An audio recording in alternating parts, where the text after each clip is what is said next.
Hello. Hi. Wait, hold on. Hi. Hello. Testing. 1, 2, 3. Oh, yeah. Okay, so text is working. Where's my chat box? Chat, where are you? Where'd you go, chat? Okay, hold on. Hello, it is me, Mixel. Your friendly neighborhood crafty cyborg VTuber. That is the first time I've ever used that intro. Hi. As you can see, I am very well versed in streaming, as this is not my first time streaming ever. Chat, where's chat? Show me chat. Enabled. Chat, hello? Is this not working? Am I logged into Streamlabs? Ooh, that's an excellent question. Hold on.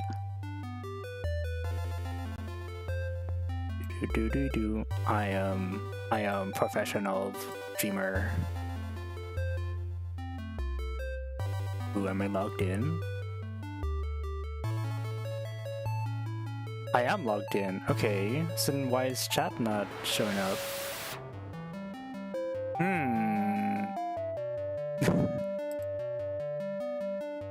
Okay, it's testing. Hi, Kip. Okay, wait. Okay, you messaged something, but chat isn't showing up on screen. What is happening? Hi, Kip. Welcome to stream. I'm so... As you can tell, I am so rusty at this. I haven't done this in so long. I've been away for like 3 weeks, and it feels like I've been away forever. Welcome back. Thank you. Where is it? Where's chat? I know chat should be like music a little loud. All right, I'll bump the music down. Hold on. I did have it set at like a lower one before, and then I bumped it up, but I feel like I had bumped it up. I bumped it down last time because someone said it was too loud. That also might have been you. Better? Okay, sweet. Oh, also the delay is very low today. Very nice. Chat, where are you? Chat. Should I like... Oh, if I hit reload page... No? Welcome to troubleshooting setup with Mixel. Where is it? I'm like scared to even... maybe I should get like... Oh yeah, okay, so it's there. Oh, maybe I have to move it. If I move it down, what happens? Testing.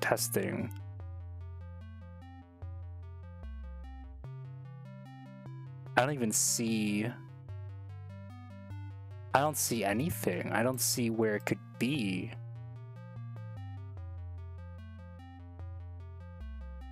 That's sad. What the hell? Ah! Wait.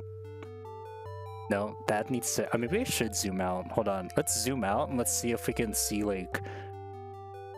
I feel like Dora the Explorer. Do you see text anywhere on the screen? Point to the screen where you see text. Wow. I, like, don't see anything. Well... No, chat. Where'd he go? The problem is that I will start obsessing over this, which is not gonna be ideal for either one of us. Into the void indeed. Okay, hold on. Let's see if we can... Let's try one more thing, and if we can't get it to show up on screen where I belong... No! You belong in all of our hearts, Kip. Stop that. Nope, that's the wrong tab. The stream back is going very well, by the way. I'm totally prepared. It's one of those things where, like, you don't really expect this thing to go wrong. Click to copy widget URL. Okay, let's copy widget URL. Yeah, be careful. Okay, yeah. Let's delete. Oh, let's delete. Oh, let's... Control A. Delete. And then paste this Reload. Does that show up on screen now? No.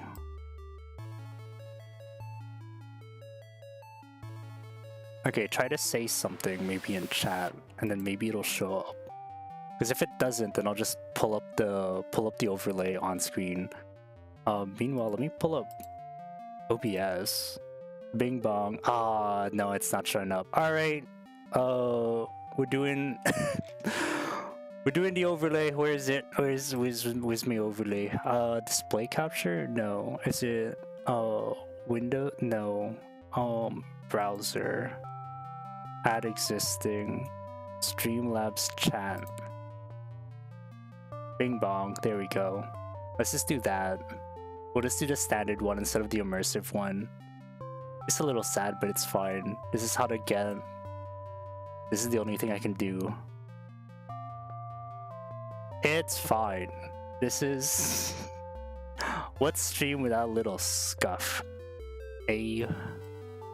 Why not? Okay, let's zoom in a little bit just to get the framing back, and then... Yeah, sure. That'll work.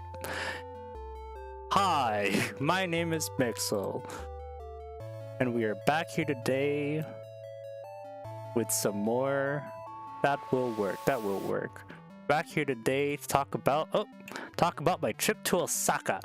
I went to Osaka 3 weeks ago. I was there for a week.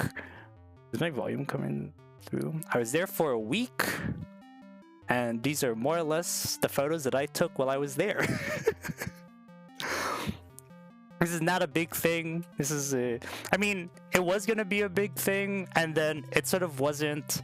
I don't know. I feel like after going, this is my third time going to Japan. This is my second time going to Osaka. Hello, Mixter. Hello, JSam on YouTube. Welcome to stream. Yay, PowerPoint time. Yeah, PowerPoint time. This is my third time going to Japan. Third time going to Osaka. First time only staying in Osaka. Second time going alone. Oh, excuse me.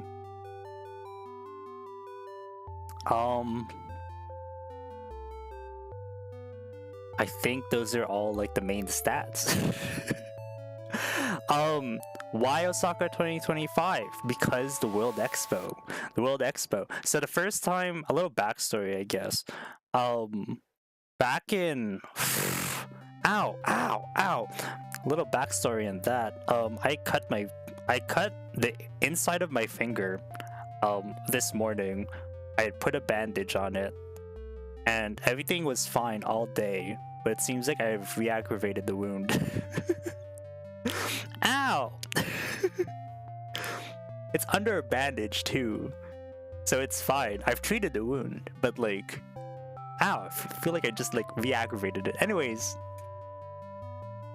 we're gonna, oh, is the camera? Hello. What's going on with that? Oh, I think did my tracking break? That's hand tracking. Hello. hands. Oh, there we go. Okay. Oh. There's lag? Sure. I don't know. I do not know. Ah! Okay, no spoilers. This is a picture of the camera that I used to take this picture. Yeah, basically. That's basically what the, like... Yeah, the photos are gonna... It's gonna kind of be like that. Like, this is a thing that I saw. This is a thing that I saw. But a little backstory, I guess. Years ago, I had gone to China for an externship. I was working with a grad student in China for like 3 months. And then my weeb self thought, hey, I'm in China already. Why not go to Japan after the externship? So I went to Japan for like a week in August. It was super hot. I played a lot of Pokemon Go. And I went to all of the sites that I would go on my own, but I would feel bad bringing my parents to. So I did a lot of hiking and stuff. I climbed a mountain. I did all this fun stuff. While I was there, this is the first time I went to Japan. While I was there, I found ads for Osaka 2025. And apparently Osaka would be having this big expo thing. And it's like, oh, that's cool. Maybe I should come back in 2025. Turns out it's the World Expo. The World Expo is coming in 2025. I'm like, whoa, that sounds cool. I want to go to the World Expo. That was maybe 7 years ago. 7 years ago, it's like, I want to come back in 2025 to this World Expo. And I'm going to bring my parents. It's going to be so cool. We're going to do all this fun stuff in the World Expo. It's going to be so fun, blah, blah, blah. Yeah. 2023 comes along.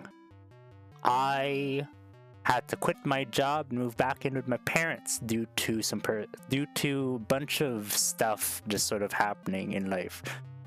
And we're all like, hey, you don't have a job anymore. We don't have a job anymore. We're all free right now, and we have some money. Why don't we all go to Japan now? So in 2023, we went to Japan together, and we went to Tokyo, and we went to Osaka, and we did all this fun stuff, blah, blah, blah. And we're like, oh, that's so fun. Let's do it again.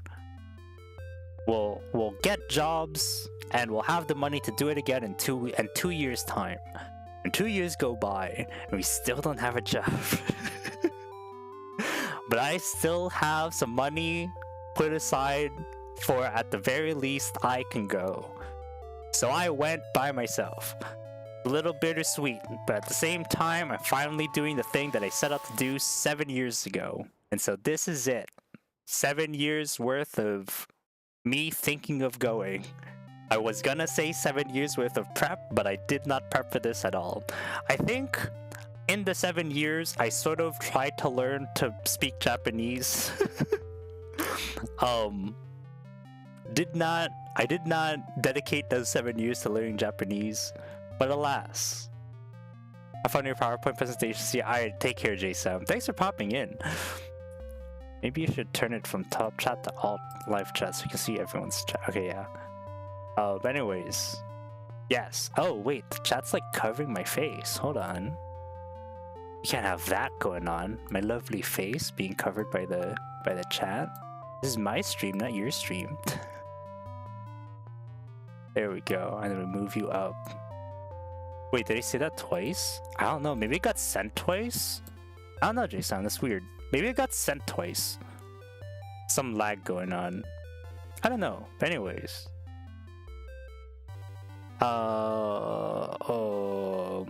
Anyways, enjoy slideshow Osaka 2025 pics from the trip.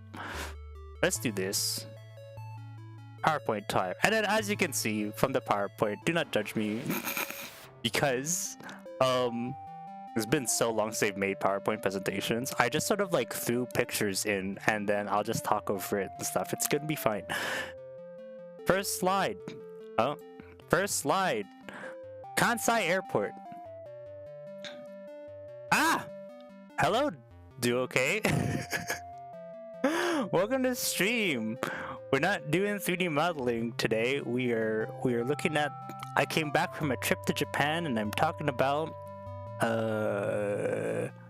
new follower. Thank you for the follow. Oh shoot, the that's being covered by I'm not prepared. It's fine. Maybe I should move this here? I don't know. Hi, everyone! I'm talking about my trip to Japan. Duo-rate, yeah! Yacha VTuber, how's it going? Oh, this sounds so cool. Thank you. It's going well. I am very rusty in streaming.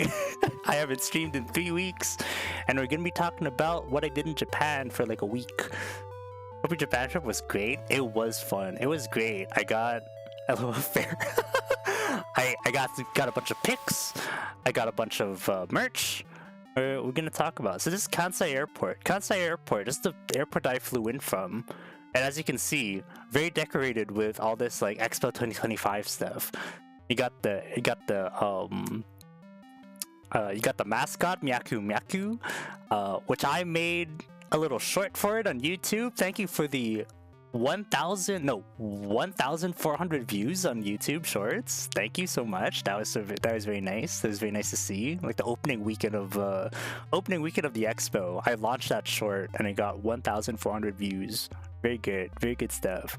1K views, nice work, Mikkel. Thank you. Let's go. Yeah.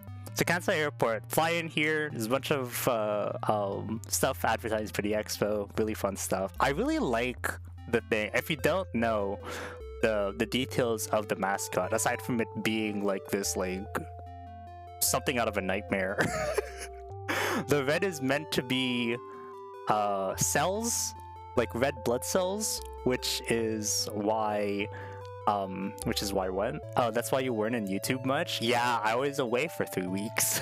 But I'm back now and we're streaming. We're good. But yeah, so aside from it looking like something out of a nightmare, the red is supposed to represent red blood cells or life. And the blue is supposed to represent water, or like the flow of water. And like how you have to go with the it's something about like either like the water is supposed to be like cleansing. It's supposed to show like the flow of water. I think also represents health, I think.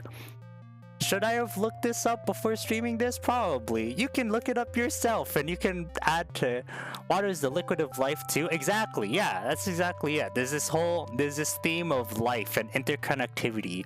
Water sort of brings people together. It's like the sustenance for us to live. And then red is supposed to be like humanity and human life and the value of that.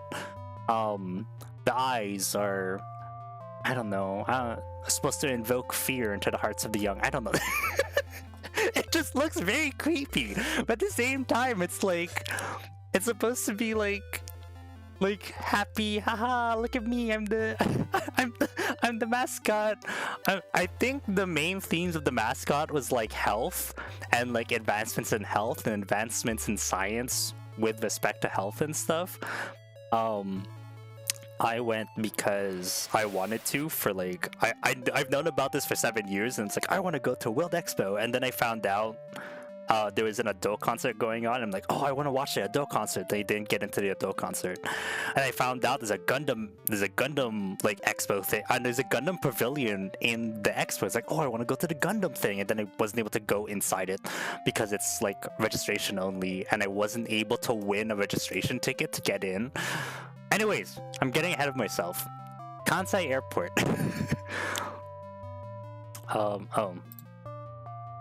What is this? Oh, this is now a video that I took of the train going from Kansai Airport back to the mainland. Kansai Airport is a man-made island, about maybe like a kilometer off from the mainland. And it's currently sinking. So go check it out before it's too late. But yeah, this is a video that I took on the train ride from the island back to the mainland. And I'll mute the BGM and then we'll play this video. Ooh, that's loud. Can you hear that? Hold on. Oh, you can't hear that. Hold on. Headset. Oh, okay. Volume warning. Here we go. Maybe that's too loud. Hold on.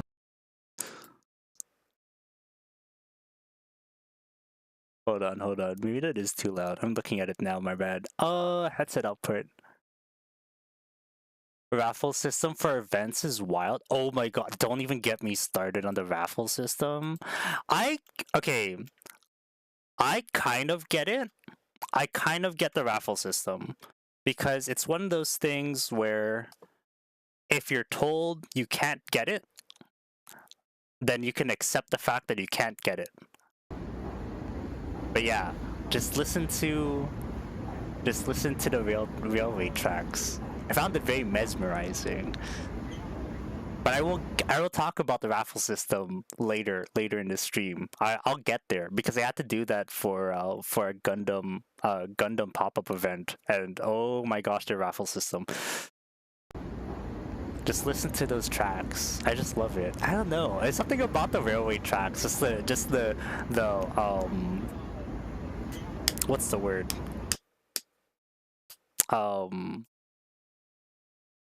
It's like on a beat. I don't know what the word is.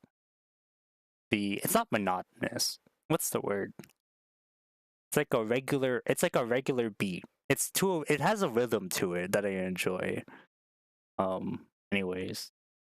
Oh, this is my food. This is the food that I bought the first night. This is something that I'd always send back to my parents whenever I buy food. I lived exclusively off of konbini food when I was there. Oh yeah, and I can probably like turn on the BGM while there's no video. Konbini goated? Yeah, konbini food so good. Actually, that's a lie. This one was from a grocery store. It was konbini and grocery store. There's like the occasional like I actually like went out to get actual food, but then like 9 out of 10 times it was konbini food. I got my dad's and I favorite. I've been had. It looks really good. It does look really good. Oh my god, the sushi in Japan is so good. And now for like another like 2 or 3 months of me not being able to stomach the sushi back home because I'm just gonna be thinking about the sushi from Japan. So that's always nice. I think it's one of those things where it's like I've just sort of accepted the fact that the sushi back home is different from the sushi from Japan. It is 2 different things. I shall not compare them. Comparison is the thief of joy. Remember that. If you've been following certain dramatic activities going on online, remember that. Comparison is the thief of joy. Oh lord, did you even think about that? Yeah. Anyways. My dad's and I favorite drink. It's a mix of orange juice and mango. It's really good. Oh my gosh, it's really good. This was some I think this is just lemonade.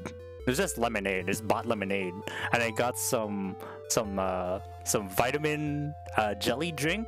These drinks, there's like different brands of them, and they have a different subset of like vitamins and minerals and stuff. And it's like, oh, this is like it's essentially like it has. Think of it as like. It has all the essential vitamins and nutrients in one meal, but it's like jam-packed into a drink. But the drink is not fully liquid. It is a jello. It's a jello that is shredded up.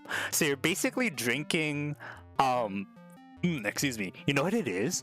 It is grass jelly. Imagine a drink that is purely grass jelly. That is this drink. It's just grass jelly. That's basically it.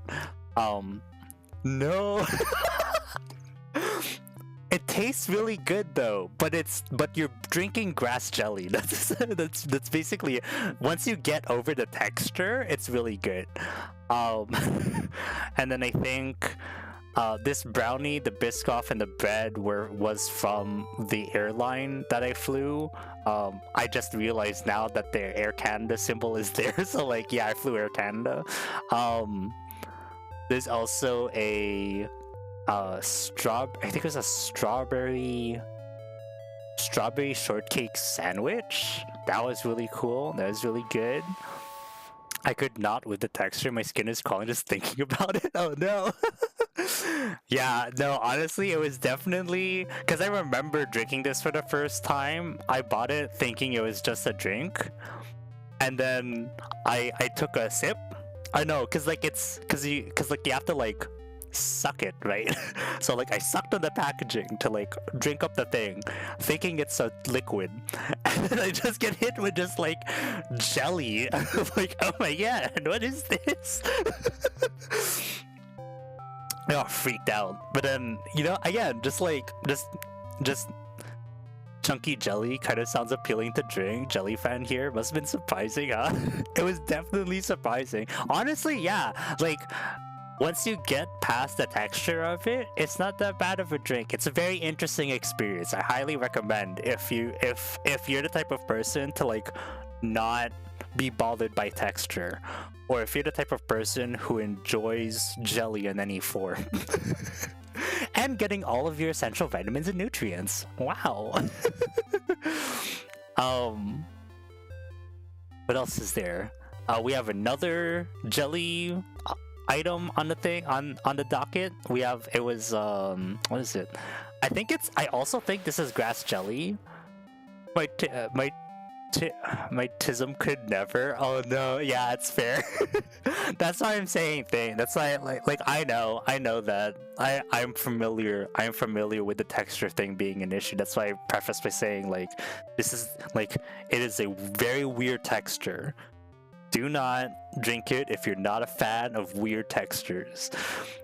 Do not expect a drink. Do not expect a liquid when you're drinking this. What was I saying? This other thing. I think this is also grass jelly, but it's covered in oh my gosh, I forgot the name of the powder. Oh shoot, what's the name of a powder? It's the powder that gets put onto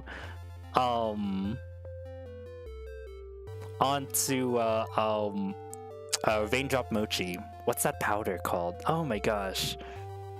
I'm gonna search up a thing for raindrop mochi. Hold on. Raindrop mochi. Oh, kinako. That's what it is. Kinako. Soybean powder. Bean powder, like mochi. Yeah. No, kinako. Yeah, kinako. Kinoko. Kino. No, kinako. Kinako. Roasted soybean powder. Yeah. So it's just like covered. Yeah, kinako. Yeah, so it's just covered in kinako. And then we have my beloved melon pan. My beloved. Mommy so good. Yeah. All right. So that was my first. I guess. Honestly, do okay mood. Mommy. There's always that one kid that ends up accidentally calling the teacher mommy. It's fine. That bean powder is so good. Yes. So that was the night. That was my first night. Second day, dawn of the first day in my trip to Japan. Nara Park. Oh my god, my model. Nara Park. I went to Nara. Wow, it's so pretty. Thank you. Yeah, it was so good. All the pretty. Why am I forgetting like every single word in the English alphabet? In the English dictionary. I'm forgetting how to stream. I'm so rusty at this. Yeah, as if like I wasn't any better when I was regularly streaming. Oh my god.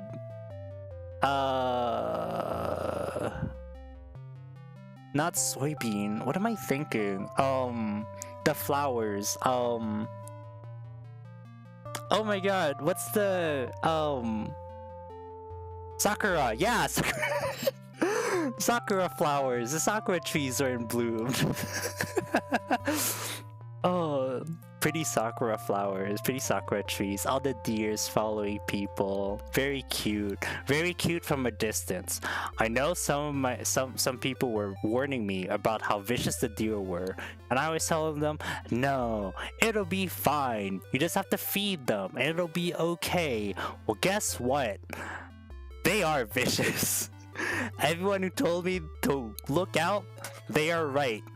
They're dangerous. These buggers. If they see the it's this one. Hold on. It's oh my tracking's gone. If they see the senbei and they're like Oh, this senbei, feed me now, and you do not feed them now, they will start biting you. I got bit in the butt by these deer because I wasn't feeding them the senbei. Why was I not feeding them the senbei? It's because I couldn't open the freaking packaging. I have it in my hand and I'm like, I'm gonna feed them right away. And then one comes up to me and I couldn't open the packaging. I'm struggling to figure out a way to open it so that I can like still have it open in my hand. And it's looking at me. It starts nibbling on my shirt. It starts pulling at my shirt with its teeth. It starts nibbling. It's like, ah. And like in my head, I should have said like, I wanted to be like, sumimasen, chotto matte kudasai. But what came out was, hi. Hi. It's like, as I'm like trying to like tear this thing open. I finally get it open. I start feeding the deer and everything seems to be fine. I give them a senbei. I know, like I look at them, I bow. They bow back. I give them a senbei. It's great. I start to walk away. It starts following me. I look back at it. I'm like, bow. It bows back. I give it a second one. I continue to walk away. It's not done with me yet. And it bites me in the butt. And I'm like, ow. And the thing is, the thing that annoyed me most out of the entire experience was not the fact that it bit me in the butt. It's the fact that it had restraint. You could tell when it bit me that it knew the exact amount of pressure to apply in the bite so that it would get my attention without scaring me away. Like you could tell that it was like just enough pressure to get my attention, but not enough pressure to actually like draw blood and scare me away. You could tell, like their brains just like knew if I bite them just this much, I'll still get the senbei. And they were right, and it pissed me off. These deer, very smart. I applaud them. Yeah, this deer is seasoned at extorting people for senbei? Yeah, it knows. They're very smart. I applaud them. But damn it, I was so mad that like I realized that it worked. Like the thing is that like it bit me. I'm like, ow, okay, I'll give you senbei. And then like I gave it the senbei. And then as I'm walking away, I realized, oh wait. Like it knew exactly how much pressure to apply. So that I'd still give it the senbei. How dare you? Because if it bit any harder, I would have been like, no, bad deer, and just walked away. But if it didn't bite enough, it wouldn't have gotten my attention. It would have just been like, go away. But alas, it knew. And I'm still mad about that. Anyways, that was my time at Nara Park. As I'm walking back, I decide, let's have lunch. And my parents are like, Mixel, you should get, oh shoot, I forgot that. You should get this type, the Nara sushi, the Kaki no Ha sushi. It is sushi wrapped in persimmon leaf. And there's many theories as to why Nara wraps their sushi in persimmon leaf. The current theory, or I guess the leading theory, is that because Nara is landlocked, they're so far away from the shore that it might take a long time to get fish up into Nara. So, in order to preserve the sushi, they would wrap it in persimmon leaves. Why persimmon leaves? Apparently, persimmons have an antibacterial property. So, they wrap it in the persimmon leaf as a sort of what's the word? It's a sort of preservation. Fascinating. I never knew of persimmon leaves. Yeah, no, I didn't know that either. I learned about that when I went. But yeah, so they're wrapped in persimmon leaves to preserve them. And the person who sold this to me, or the person I bought this from, was very keen to tell me preservative. Yeah, it's like that's sort of the belief. There's an antibacterial quality to the persimmon, And so it's a preservative to help keep the freshness of the fish as they're being transported from the shore to inland Nara. Again, that's just a theory right now. I don't think there's any actual concrete reason for like how this trend happened, but that's sort of what the belief is. But yeah, but they were very keen to explain that like you have to unwrap the persimmon before you eat you do not eat the persimmon leaf. The persimmon leaf is packaging. Do not eat the sushi packaging while you're eating the sushi. And of course, in my mind, I get this pack, right? And I'm like, all right, I need, like, do not eat the persimmon leaf. Only eat the sushi inside. So I need to remember, I need to unwrap the sushi and before I eat it. And of course, I forget to take pictures of of the sushi inside. The stuff in the middle, this is from the display. The ones on the outside, like this picture, this is the only picture I have of the sushi that I bought. I don't even have pictures of the sushi. It's just the packaging. I also got I wonder if there are any studies on it. I would love to see studies on like persimmon leaves as like a preservative or like antibacterial thing. I would love to see that. That'd be an interesting read, just to go deep diving on Google Scholar and find any studies on it, the antibacterial properties of persimmon leaves. But yeah, the other thing that I bought was a matcha mochi. And if you're familiar, there's a chain in Japan that sells matcha mochi at varying levels of bitterness, where it's like one is like little to no bitterness with the same like flavoring, and then I think like three is the one that I bought, and then 3 is like the standard matcha flavor, so it has like standard bitterness bitterness level, and then level 6 I think is the most bitter. I only bought level 3. I should have gone back to get level 6. I feel like I could have handled the high bitterness. But there was like a decent amount of bitterness in the 3. I was kind of happy with that. I think next time when I go to Japan, I'm gonna try to get 4, 5, and 6, and I want to see if I can handle the bitterness. Oh. But yeah, I want to try that out. Do you prefer more bitter matcha? I don't mind it. Like it's not so. There's like an ice cream place with the same concept. Oh, is there? Oh, yeah, I want to check that out too. I want to see if there's something like back home. Probably like dark chocolate. Yeah, you know what? Yeah, I kind of do enjoy the more bitter sides, more bitterness to like a dessert, I guess, because there's that like sort of contrast between like the sweetness of the dessert and then the bitterness of it. Higher levels of matcha taste rich like chocolate or something. Yeah. Or like with chocolate, there's a chocolate brand here that sells varying levels of bitter chocolate by percentage. There's like a 70%, no, there's like a 50%, and then there's a 70%, and then there's 85% dark chocolate, and then there's 99% dark chocolate, and that one's actually my favorite.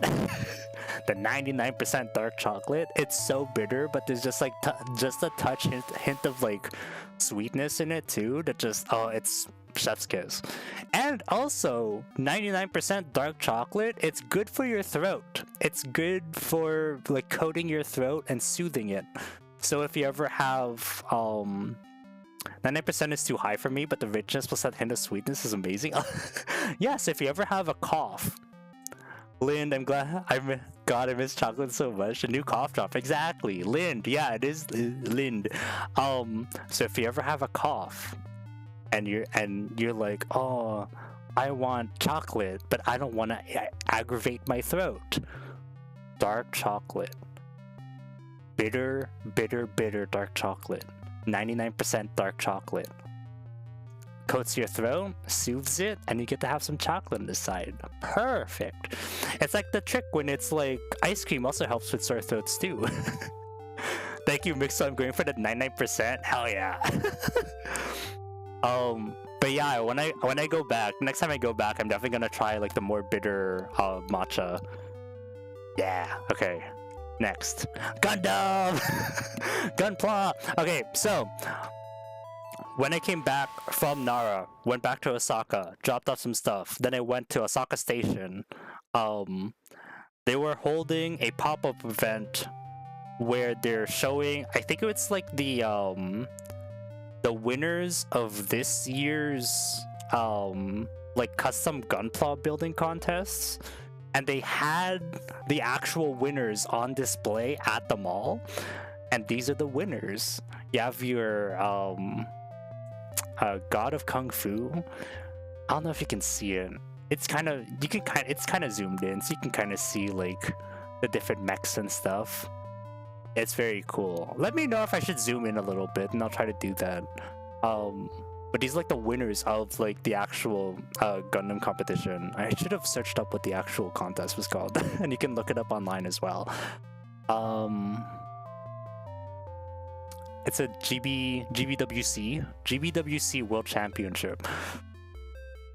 That's what I'm seeing from the photo, anyways. Yeah, GBWC 12th Tournament World Championship. So it's a contest for custom gunpla building. And so these are the 3 winners from that contest, and it's the actual kit that was on display, and it was so cool. It was like just the detailing and stuff. Like there's so much, like here it's so much going on. Like the contrasting of colors looks really cool, and just like the posing looks very comic-esque. You know, like you have like the swordsman in the green here. The swordsman in the green here. You have the dude here with like a cape/shield thing. You have this guy on top. Another follower. Hello. Thank you. Thank you for the follow. Yeah, so Dynamics is a nice comp. Yeah. I like the colors too. Time is coming, so have I. Hello. Nice diorama. Yeah, this is the welcome to stream. This is from Osaka. This is the GBWC World Championship. God of Kung Fu. Welcome to stream, Netcoon. But yeah, so this is the winner. Again, color composition also looks pretty, like very pretty. Like you got like the bright greens and the reds and the blues. This dude in the badass pose, you know, like the smug, the smug like arms crossed. Nice colors too. Yeah. How is Osaka? Well, what an excellent question, Netcoon. This entire stream is about me talking about how I was in Osaka. Sending virtual hugs. Oh yeah, Kip, how is it going? Hope you're doing okay, Kip. I need to check up on you after stream. I hope you're doing okay. I haven't been, that's the other thing too. In the past 3 weeks, I've just like not been social at all. I've been like off social media for like a lot, and just like not, just sort of like scrolling through stuff and absorbing stuff, and not really being I'm not being a content creator. I'm not posting daily and stuff, and so like I've lost, the algorithm has forgotten me. Oh. It's just some silly stuff like that, you know. Anyways, yes. So losing my mind with these Venas. Oh no. Makes you should go watch the source material for this. G Gundam, pretty much this only Gundam show to be classified as super robot. Ooh. No, I'm watching G Koaxu right now. After G Koaxu, maybe I'll go back to the original. Or maybe G Gundam. I don't know, we'll see.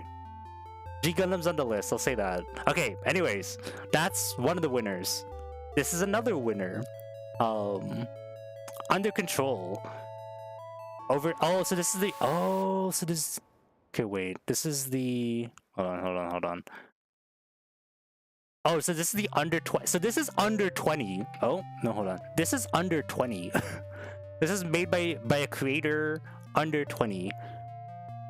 And then this is a creator, wait, hold on. Something's wrong. Oh.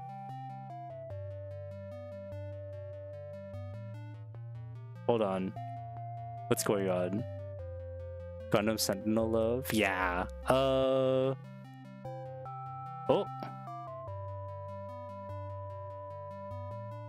Oh, hold on. I think the PowerPoint broke. Hold on. Okay, there we go. Over 21, inland China under control. The winners from inland China under control. Again, just very fun. I think this one seemed to be like a more technical build. I can't really speak too much about it because I'm not too familiar, but it looks really cool. Like you seem to have put a lot of detail into like there's a like, I don't know how to describe it. There's a lot of add-on parts going on to sort of like build into it and sort of like add on. Gundam was a custom too. See some of the amazing customs by Ray Studios. Managed to stuff an entire Gundam into his... Oh, you mean this one? Oh, why is the slideshow broken? I don't know. This one. There's this one. Camouflage. I don't know if this is the one you're talking about, but this is no, not this one. Ah, okay. Sounds familiar though, but this is one of the winners. This was the... Oh, wait, hold on. Why is it like breaking? Under 14. This was made by someone under 14. Isn't that kind of... Oh, wait, hold on. This is made by someone under 14. Can you imagine that? Under 14. That's crazy. But it looks so cool. Like the, well, the crack... I know, right? Like the Gundam popping out of thing, popping out of the thing, popping out of the mech, yeah. And yeah, the modelers in East Asia serve a whole nother breed, honestly. They're crazy. This is so cool. And just like seeing it live as well was also quite the treat. Okay, hold on. I don't know what's going on. There's like a lag. It's like bugging out. I for one am not under 14. I'm still casual modeler phase. I'm definitely casual modeler phase. I don't know if I'm ever gonna get to the point where I'm gonna like start trying to do customs. I think I'm just gonna like enjoy stuff. But you'll see the kind of stuff that I'll be enjoying because no, that phasing. You will see this type of stuff that I will be building in the near future. We're gonna get to that soon.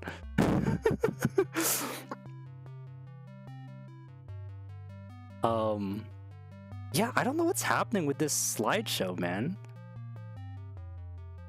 It's like bugging out and it's showing like the previous one before the current. Okay. Maybe if I just click. Yeah, okay, if I just click then it should be... Oh, nope, back. Okay. So this is the event that I was at. The Gundam Next Future Final in Osaka. It seems like this thing, like this pop-up event was going across the country, and at the different countries they were giving out like little Haro stickers for people to write notes on, and then they were collecting them all in here. So I can't really zoom in, but it's like there's stuff from like Yamagata and Fukushima and Aomori. And there, link sent. Ooh, link sent. Oh, I think I have everything's on do not disturb mode right now, so check it after the stream. But thank you. Okay. So yeah, so Gundam Next Future Final. This is where it was at. That's where all the Gundam stuff was. They had a bunch of stuff for Gundam and Miku. Gundam Miku, wow. It's so cute. I love them. Out of all of it, I think my favorite has to be... Oh, can I scroll? Oh, no. Oh. I think my favorite has to be this one with the hair. Oh, I want to zoom into the photos. Shoot. Can I zoom in? Speaker note. Okay, wait. Can I zoom in? Is there a way for me to zoom in? Oh, not with this. Never mind. Damn, I can't zoom in. But Miku! Gundam X Miku. They're so cute and it's so cool. And like, I kind of want to use these as like an inspo for... Sad to say that a Gundam and Overwatch collab seems to be a total flop. Bandai could have cooked so hard with the skins and yet they chose to. God, yeah. Yeah, I saw that. The Gundam Overwatch collab. That's... I don't know. I feel like... Okay, here's the thing. The Gundam X Overwatch collab is gonna do its job, in which it's gonna get some Overwatch players to watch Gundam. I promise you. And that's basically all that Bandai is asking for. And that's basically all that they're gonna get from it. Like, Bandai already has the Bandai community, so it's not gonna lose people from the Bandai community by flopping on Overwatch. But it will gain Overwatch viewers, like, it will gain Overwatch players into the Bandai community, for sure. Is it gonna be a large percentage? Probably not. But it will definitely pull players into like spending money on gunpla, and I think that's basically like their main goal. Like, as unfortunate as it is, like you definitely could have done better. But like, I don't know. It's good for what it is, you know. Like, if you're a casual like Gundam fan, it's cool to see Gundam in Overwatch. If you're like an Overwatch fan, it's like, oh, what are these mechs? Gundam? That's kind of cool. What's this about? And then like it's another body into the gunpla pile. Yay! But yeah, Gundam X Miku, this is super cute. I really wish they were selling like shirts and stuff. I would love to have like a Gundam Miku shirt. That would have been cute. Or even like this, I like the Miku Zakus, where the hair is like the arms. Those are also super cute. Also, speaking of some tax on my wall will hurt a little bit from buying overseas gunpla and models. Oh, you just wait. You just wait, Nukid. You're gonna see what kind of models I bought while I was there. Jikuaksu! The orange tax. Ah, yeah, that's true. See, that's why you gotta just... Jikuaksu!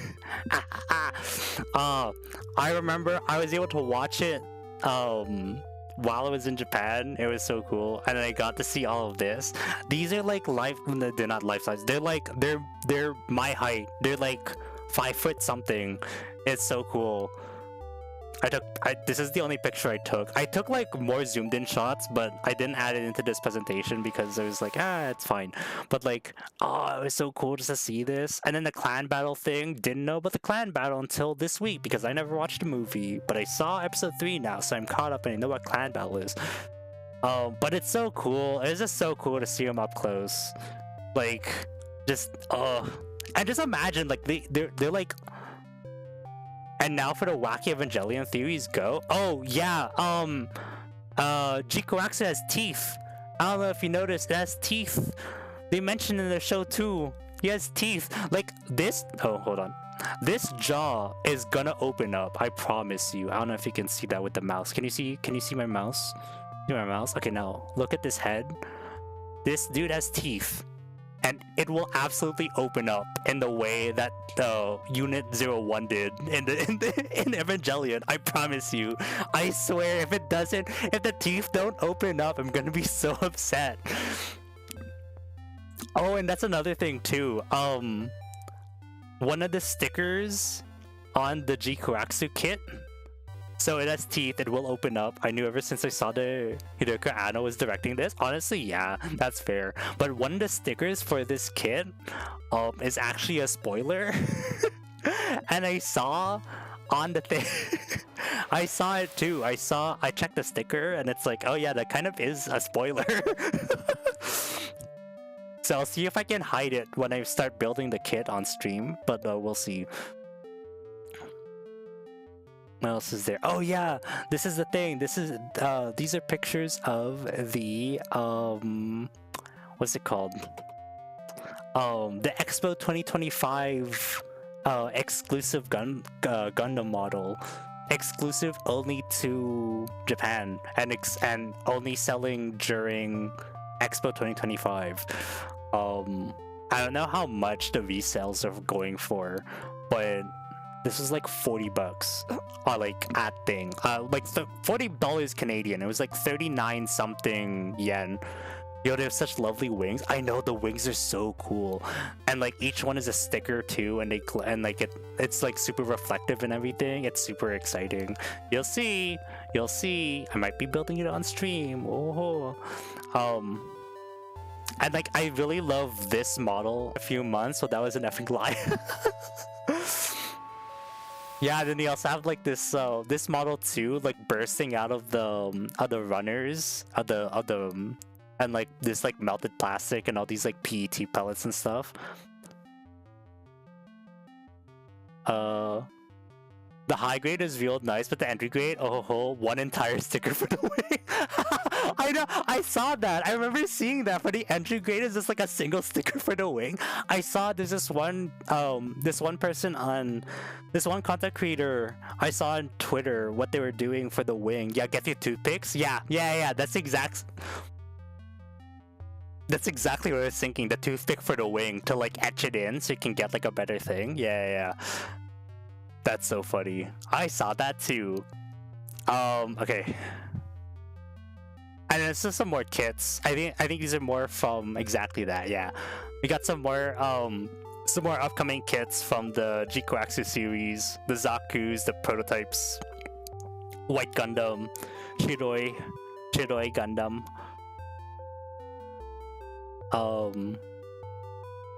We have a reflection, but it's not mine, so we're good. Jikoaxu Zaku's thick? Yeah, honestly. Wait, do we have a better... Hold on. Yeah, look at those thighs, man. Like, I wish I could zoom in. I want to zoom in, but like... Oh, no, this is zooming... Wait, there was a... Hold on. View.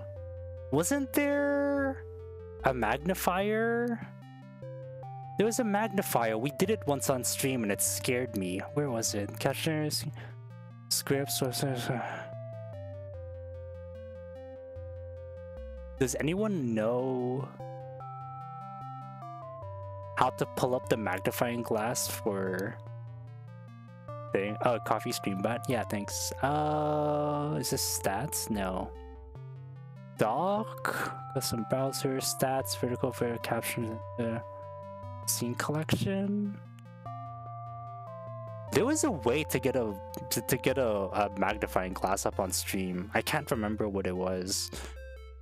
OBS magnifying glass. OBS. Was it an OBS thing or was it like a? Shouldn't start menu? Oh yeah, it's a start menu thing. Okay, hold on. Let's see if we can do that. Magnifier. Here we go. Is it gonna work? Oh! What the? Did that even zoom in? Is that even working? Do you see a more zoomed in thing? Is it even zooming in? I don't know. I can't even tell. Control and scroll? Maybe. Yeah, the control and scroll doesn't work for... Are you capturing display or the app? Oh, no, I'm capturing the window. That might be why. Okay, never mind. It's fine. Anyways. Maybe if I can escape out of it and then I'll just go into the photo and just zoom in that way.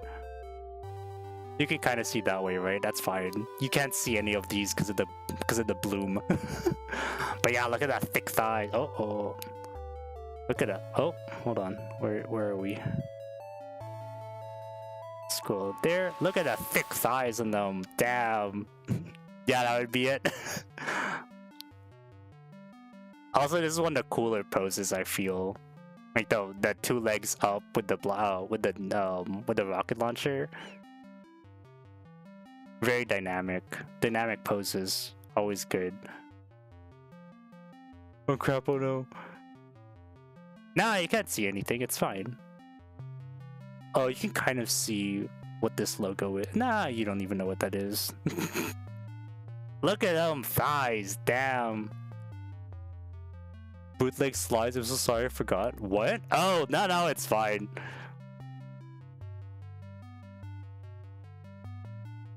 It's fine. Just, as long as you tell me which ones are bootleg and which ones aren't, then it's fine. I can make the decision. To check. It's all good, Okay, so let's go back into slideshow mode. Yeah, we got some more stuff here. Got some dioramas for the Jikoatsu versus the Red Gundam.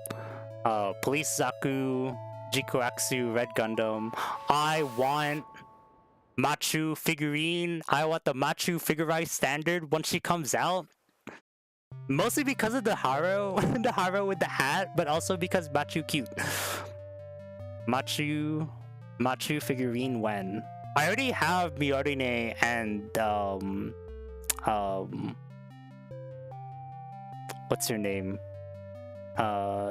Mio. Oh, Miorine and Sureta. Those are the two. And I also have Chuchu. So we're definitely getting Machu into the mix.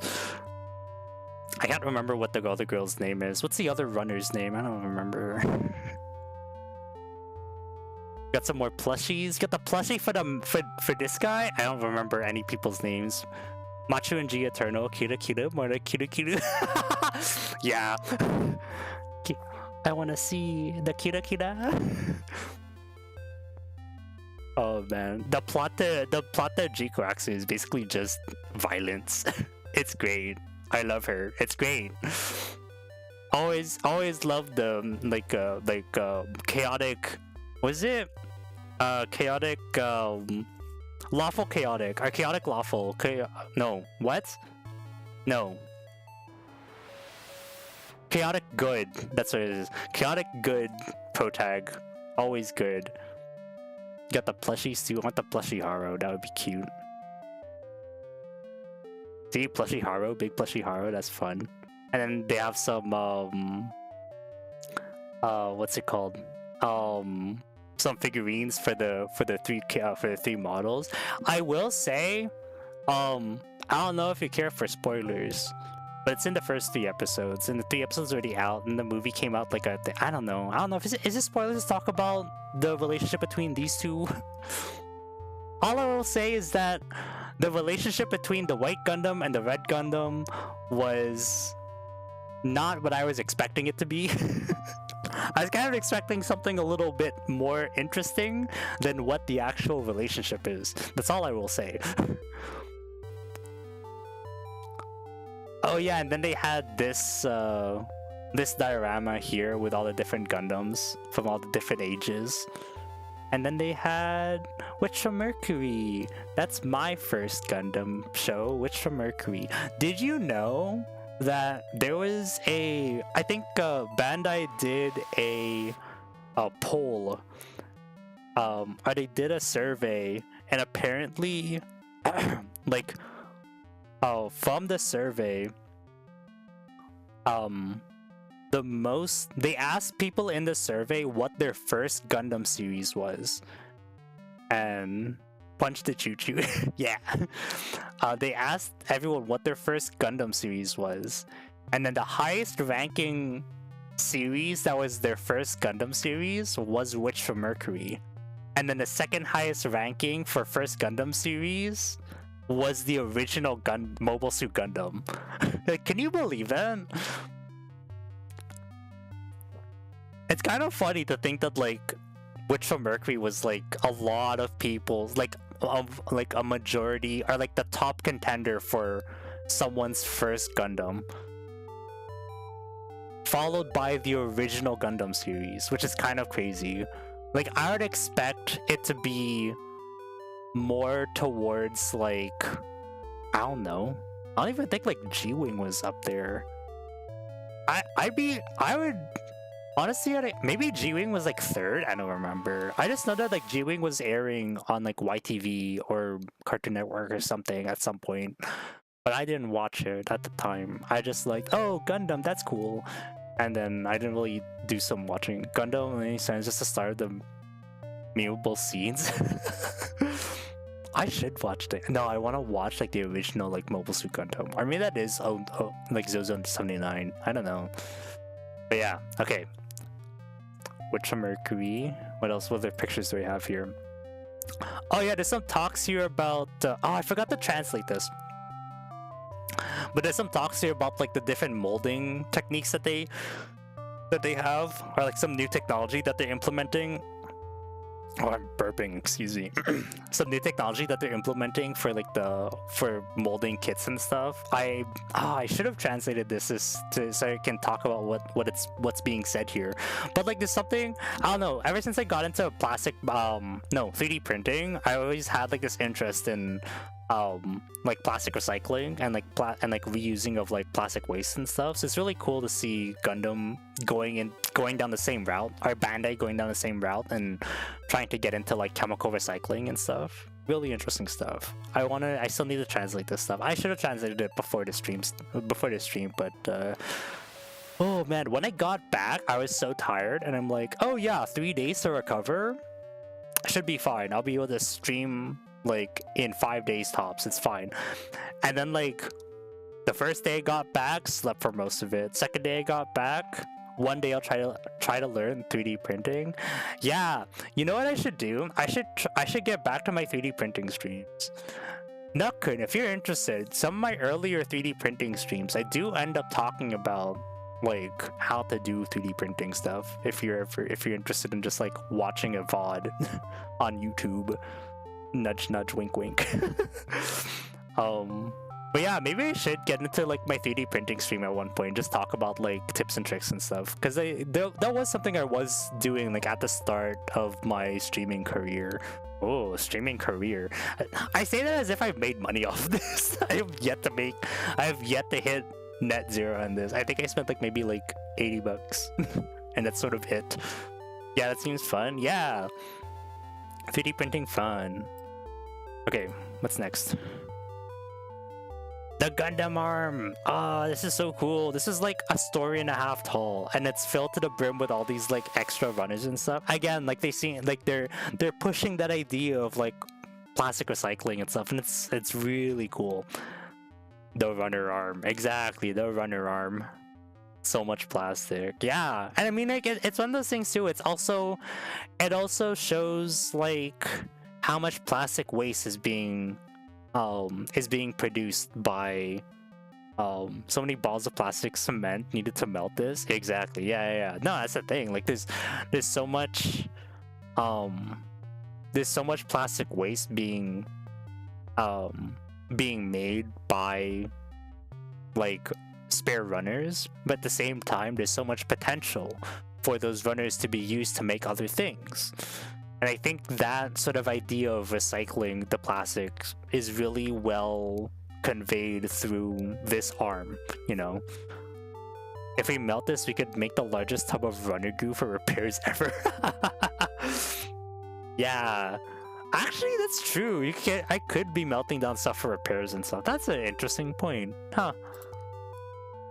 Oh yeah, this is like pictures of things. This is from the second floor, so you sort of see like how big the area is. It's like the entire like foyer of a mall that is just sort of like fenced off. And this is another picture from like the front, I guess, the front of the little pop-up thing. And it's only going from the 13th to the 4th. Oh wait, what? No, from the 1st to the 14th. So I got there just in time. And then also outside of the mall too, there's a pretty sakura flower tree, and there's also these Gundams out in the front too. And of course, konnichiwa! Oh, Hagane! Masito! Hello! Konnichiwa! This is Thing! I was in Osaka for a week.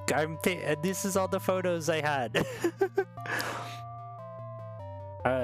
More Gundams. Yeah, okay, so these are so cool to look at. I just took pictures of everything. You got the Unicorn Gundam, you got the Gundam E-Normal.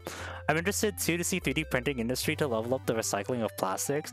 Yo, okay, this is gonna be a tangent. I bought like oh man. Okay, so like in university, I was essentially like, if I say the specific thing, it's gonna like dox me, but I was essentially studying chemical engineering, And so I wound up looking into like all this like plastic recycling stuff as part of like classes and stuff. And Osaka, yeah. Agane, hey there, Kyodai. What? Yeah, what was I saying? So I wound up looking into it and stuff. I could technically build like it's been a project on the back burner for a while, but I want to build like a 3D printer waste extruder to like recycle 3D prints down into back into 3D filament. And what I've been doing is like I have this like giant box full of all my 3D printer waste that I've just been grinding down using a NutriBullet that I bought from from like a secondhand store. So like I will just have like I just have this this like ninja bullet like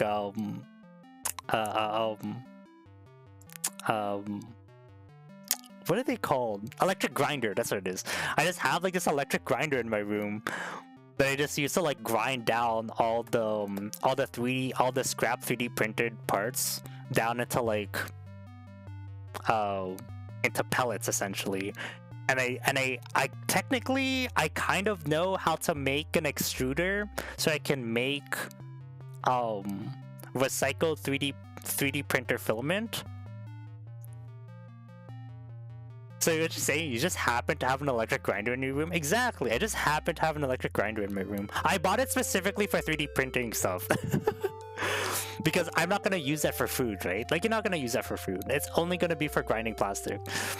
I did start off with a coffee grinder, and then I broke the blade in the coffee grinder while I was grinding plastic material. Grind stuff down for sprue glue? Honestly, I might. I never actually thought about melting down the stuff for sprue goo. But that's a very interesting point. If ever I have a break, I might do that. But yeah, we have like okay, so anyways. Back to the topic. What is he saying? Was the station a labyrinth? Oh my god. Oh my gosh. Even Japanese get lost? I got lost. Okay, my first. So this is my third time going to Japan, but this is the first time I was at the. It was at the Bentencho station. I got lost for like maybe an hour at the Bentencho station. Like Bentencho. Oh my gosh! I was like, I think, I got out. Oh, what happened? It was like I got off at Bentencho, and then. No, was it Bentencho or was it? No, it was Arashiyama?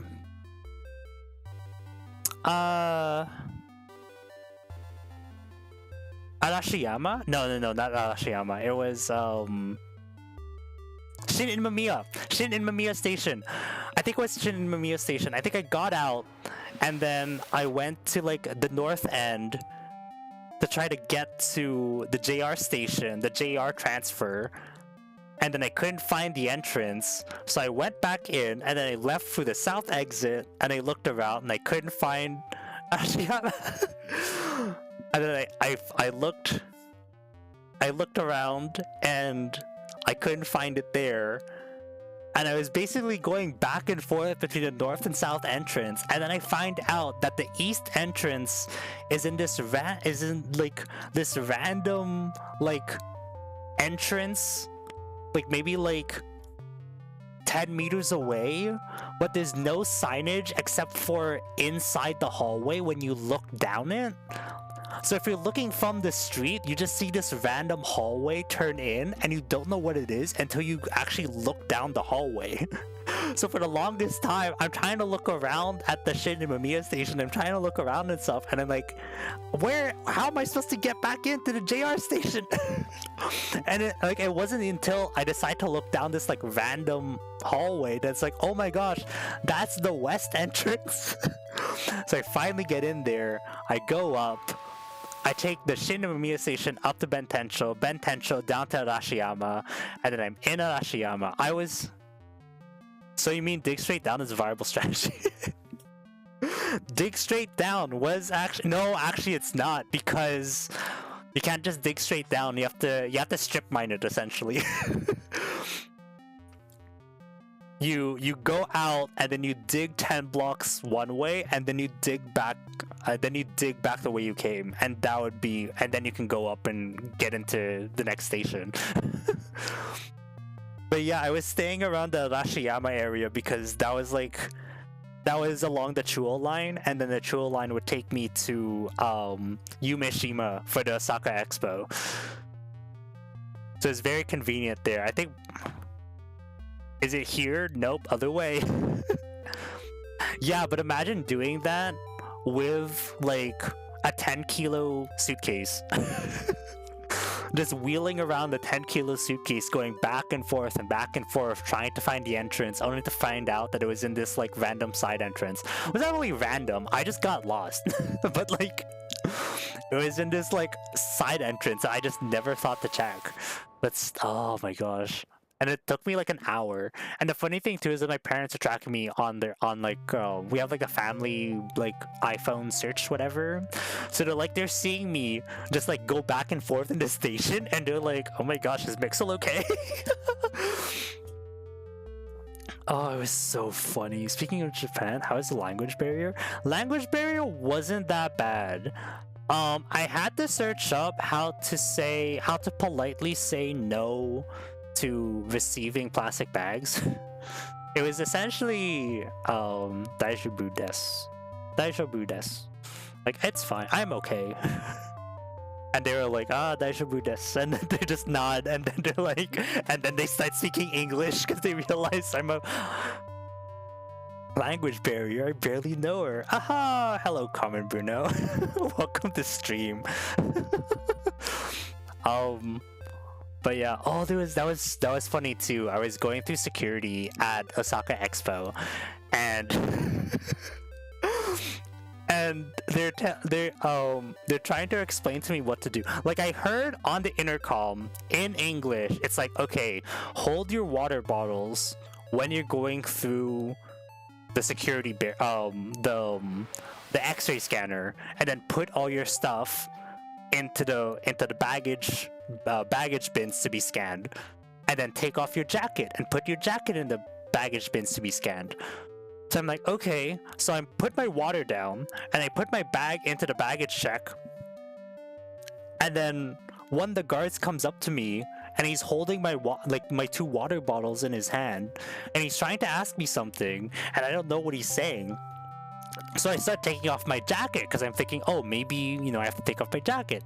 And then another attendant comes over and they're like, no, and they're trying to explain something to me. And I don't know what they're saying, and I'm trying to listen to like what they're saying, and I cannot catch what they're saying. And they're trying to be fast because they want to get like people going through the security, right? They want to get people to enter in. I respect that, and I'm trying to follow along, and I remember hearing what it said in the intercom, and I'm trying to follow that, and I don't know. So finally I end up saying sumimasen. And then the guard goes, oh, hi, sumimasen, and then he just like rushes me through the security screen. And it's goes, oh, hi, sumimasen, and he's just like, all right, this foreigner, just like, go. He's telling me, just go. He's telling me with his arm, just like, go. It was so funny, and I'm like, okay, arigato gozaimasu. I'm just like awkwardly walking through. I felt so bad. I need to properly learn Japanese, and it's not just thing too. Like it's just like sometimes I remember one time one of the cashiers at a konbini, like, they spoke very clearly and they spoke very slowly, and it's like, oh, they said what was bag again? I don't want to say something wrong.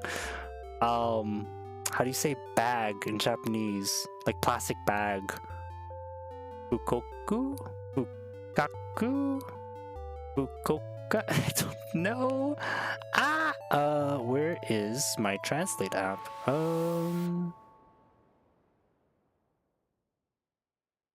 But that scares me. I know. It was just like, I don't know. I'm sorry. Nope, that's not. Oh my god. Just let me type in English.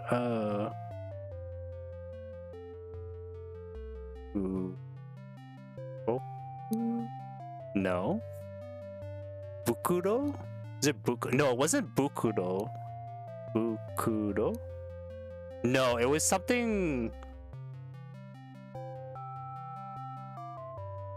It was something with an F.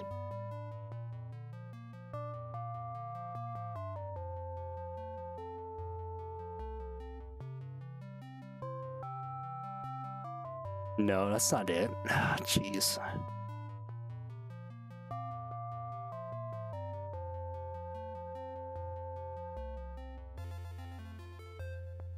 Cool.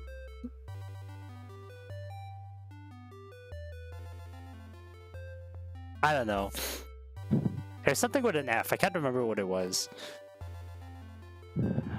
Maybe thing. How do I search this up? I keep forgetting to. Asking if I want a bag.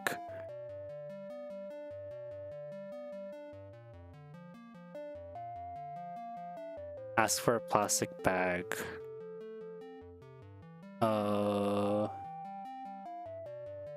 Deji Bukuro? Oh, maybe it is Bukuro. Oh, maybe it is Bukuro.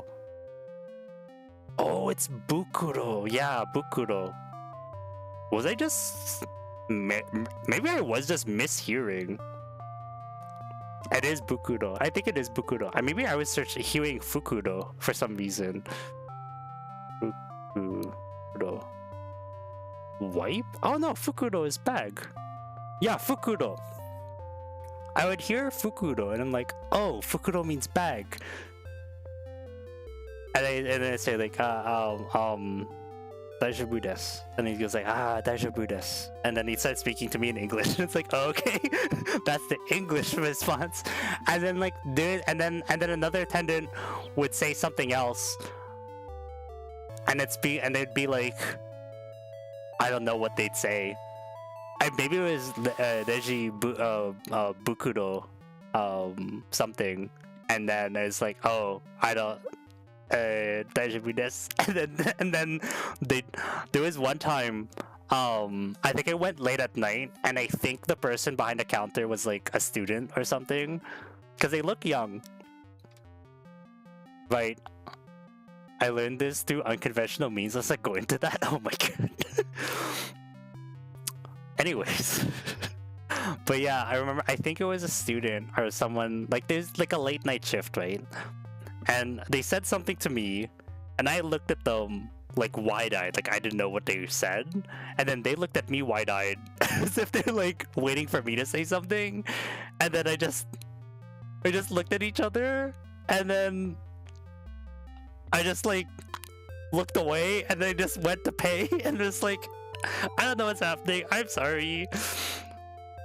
Again, it's one of those things where like the awkward stare off, yeah. And it's one of those things too where it's like it made me realize like the importance of learning Japanese if I want to visit, or when I visit Japan again. Not just like it's a respectful thing. It's sort of like just make it easier for everyone involved if we both were speaking the same language, that language being Japanese. If I was speaking Japanese, this interaction would go by like 10 times faster than how it is going right now. And I wouldn't be stressed out trying to be respectful. You wouldn't be stressed out trying to figure out how to speak English. You know, it's just it would be way easier if I learned the language. So next time I go to Japan, I need to have like a better grasp of Japanese before I go. So hopefully I can do that, but we'll see. Truly, the can you tell me how to get to the station moment? Yeah. Anyways, this is only day one. Can you imagine that? Here we go. Let's keep. Maybe it should be easier for me, but then again, the more languages you know, the more your brain tends to mush. Yeah, you got those like switching languages like halfway through. When you're like speaking, you start like end up like accidentally switching into a different language. Honestly, that's kind of like a problem I want to have, you know? Like I know a language so much that I accidentally start speaking in that language instead. That would be a nice problem to have. And I can be like, oh, oops, I accidentally spoke French or Japanese or Mandarin or Cantonese or one of the other dialects. Or Tagalog or any other language, Polish. I don't know why I said Polish. I was like Enginese, yeah. But yeah, 1-to-1 scale, gunpla. You swan, he frog. I remember that. Yes, you swan, he frog. Yes. What elegance. I love that. I remember seeing those. But yes, okay, gunpla, 1-to-1 scale. And the funny thing too, the 1-to-1 scale gunpla Gundam head still has the protective bits, the protective runners on the tips. A nice little detail. Truly the Chinglish of all time. But yeah, look at that extra detail. Just the little runner. It's all fine and dandy until no one around you speaks the other language and you can't remember the word. Honestly, that's me with English. Like, that's me like half an hour ago on this stream just speaking English. Oh, what's the word again? Meanwhile, the word was Sakura and it wasn't even English. It was Japanese. Oh my gosh. That's me with English. I'm just like, oh yeah, everyone's speaking English and I also want to speak English. And I can, like, have you ever had that moment where it's like, when you're trying to say something in a language, but you don't remember the word, but you feel the intent of the word, like in your soul, in your body, you feel the intent. If you could, like, just like mind project the intent of the word into that person's mind, they would know the word that you're thinking of. But you don't know the word that you're thinking of. It's like, oh, I can't remember the word, but I know like what I'm trying to say.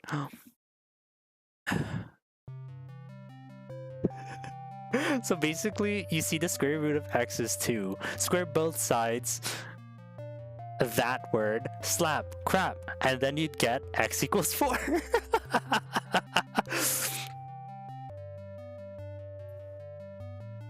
Yeah, basically.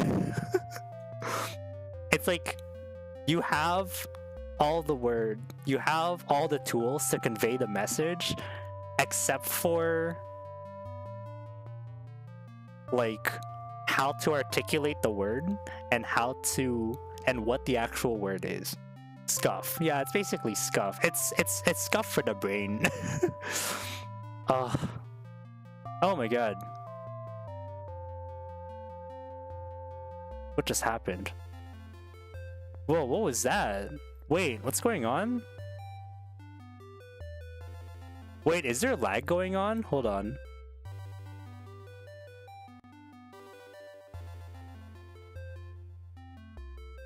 Did OBS... Wait, did it crash? Hold on.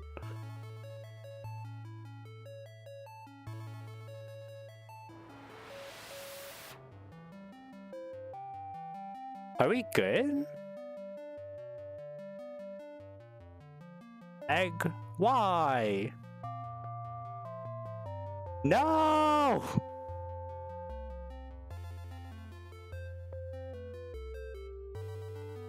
Are we back? Ah! What the f... Oh, okay. Are we back? Hello? Let me know if we're back. Okay. Okay, we might be back. I don't know what happened. Apparently we got some unstable bitrate going on. Think we're good? Okay.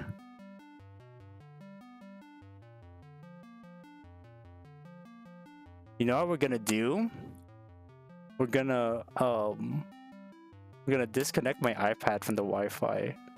Just one less device on the Wi-Fi. Maybe that'll help. That's so weird because there's no issues. There's no issue showing up on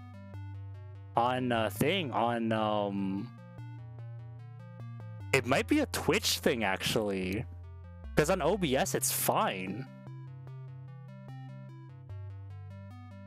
That's wild. Huh.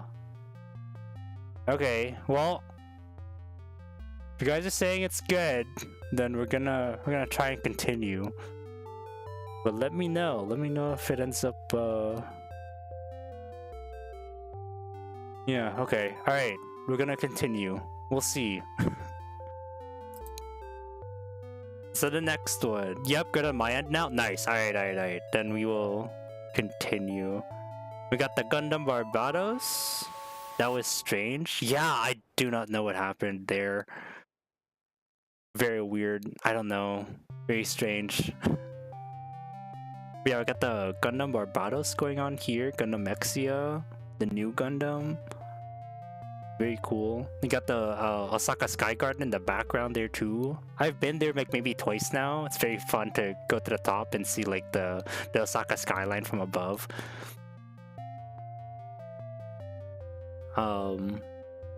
This building I remember seeing 7 years ago when it was just a foundation. And then I think when it went 2 years ago, this building was still just a foundation, but then this like water thing with the bear, this was all fully built. It's very cool just to like over the span of 7 years, like go check that out, like 7 years ago and then 2 years ago and then now. Sort of like see, I wish I took more photos. Just be able to say like, oh, like I was here 7 years ago and this is what it looked like and this is here today, stuff like that. That would have been nice. Oh, what else is there? This was me taking a walk to a random Lawson in order to get some merchandise for Honkai Star Rail.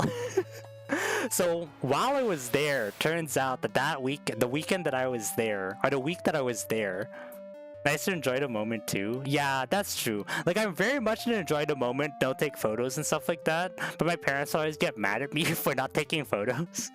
And it's like, Mick, so we want to see what's going on. The Famichiki grind never ends. Yeah. But yeah, so like during the week that I was there, they're selling merchandise for Honkai Star Rail at Lawson. So I'm like, all right, I gotta go to Lawson. I gotta find a Honkai Star Rail merch. And so I found it. Here it is. Oh wait, I think I glitched out. Hold on. Yeah, okay. Honkai Star Rail. They were selling merch, and basically what you have to do is you have to buy certain stuff. Yeah, you have to buy like 3 of a certain candy, like 3 candies from this list, and then you can get one of these like folders. So I'm like, all right, let's buy these 3 things. We can bring them home to treat my parents to like some like Japanese snacks and stuff, and then I can get my folder. And I got Castris, baby, let's go. Now here's the thing. This is like the 4th or 5th Lawson that I went to that day. This is day 1. I went to like 4 or 5 different Lawsons day 1 in my trip just to try to find Honkai Star Rail merch. I found some merch at the Nara stop, and I found some merch here. It was crazy. Okay, so then this is the food that I got at the end of the day. I got some more energy drinks. I got some Ruboy's tea. I got my favorite orange and mango drink. I also got melon pan. My favorite melon pan. And I also got me some onigiri. I think it's salmon, tuna, and oh no, it's salmon again. I think it's 2 different types of salmon. It's two different types of salmon. I can't remember what type of salmon. And this one, this dessert. Okay, so this dessert right here, I don't know if you can see with me circling it. I thought that it was like a, sort of like a fruit parfait. Of course, I didn't bother. like, it's gonna be good anyways. I don't need to worry about translating it. I could like hum and haw over like translating and see what it is, but it's like just going over like vibes alone. It looks like a fruit parfait. I think it's gonna be good. I bite into it. Like 75% of it is grass jelly, and then the topping, what I thought was ice cream, was actually just whipped cream. So it's just grass jelly, whipped cream, and then fruits on top.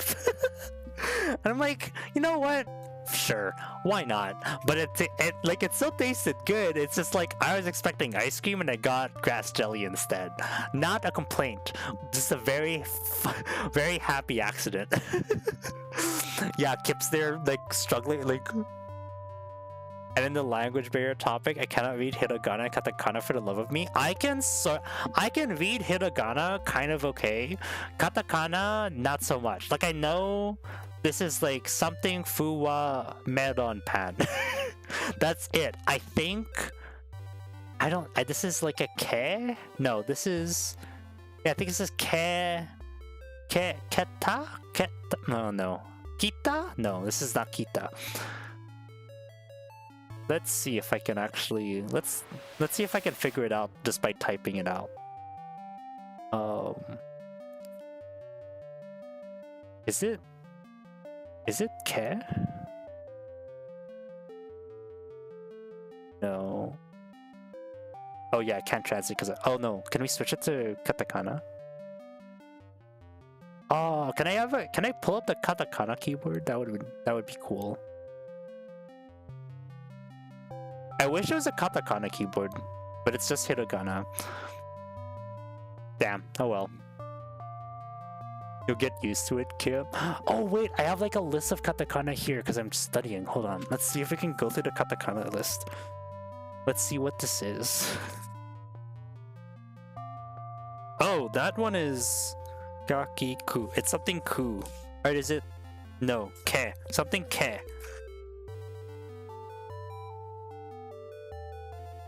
Is it sa? Sakefuwa? Sakefuwa? Saki fuwa melon pan? Maybe. Let's connect to Wi-Fi again and we'll try to translate.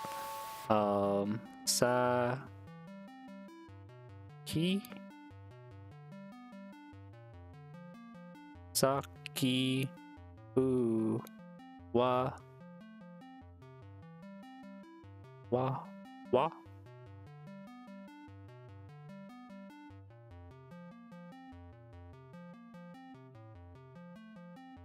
Sakifu? I don't know. I can't even handle Jello anymore. No! Why? No! That's too bad. Jello's good. Jello's fun, but I can get the texture of Jello can be a little off-putting if you're not like anticipating it. If you're not looking forward to it, and if you're not like expecting it, the texture is yucky. Oh, that's too bad. I'm sorry for that. That's very unfortunate. Jello is like a staple in my childhood. It's so sad. I remember like thinking too, I know like this one person I knew they hate coconut because when they lived in the Philippines, they had a coconut tree in their backyard, so they would always eat coconut. But then they stopped eating coconut because like they just ate too much coconut and got sick of it.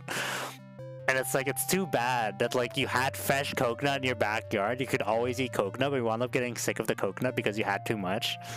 Very sad. What was he saying? Yeah, so rooibos tea, the drink. You got the 2 energy drinks again. Again, the Jello drinks. I'm sorry, Kip. I'm gonna be talking a lot about Jello drinks. The onigiri, the Jello fruit cup, and then the fluffy, the crunchy fluffy melon pan. And this is all the merch I got for the day. So, strangely, I don't like the slimy stuff like okra and natto, despite me eating the stuff in an olfactory organs when I was little. Olfactory organs when I was little, damn. Yeah, it's one of those things too. It's like your taste buds end up like changing as you grow up and stuff, and as you eat more or less things, it ends up being like different and whatever. But yeah, so this is all the stuff that I got. That right there is a free gunpla kit that they were handing out at the Gundam pop-up shop or pop-up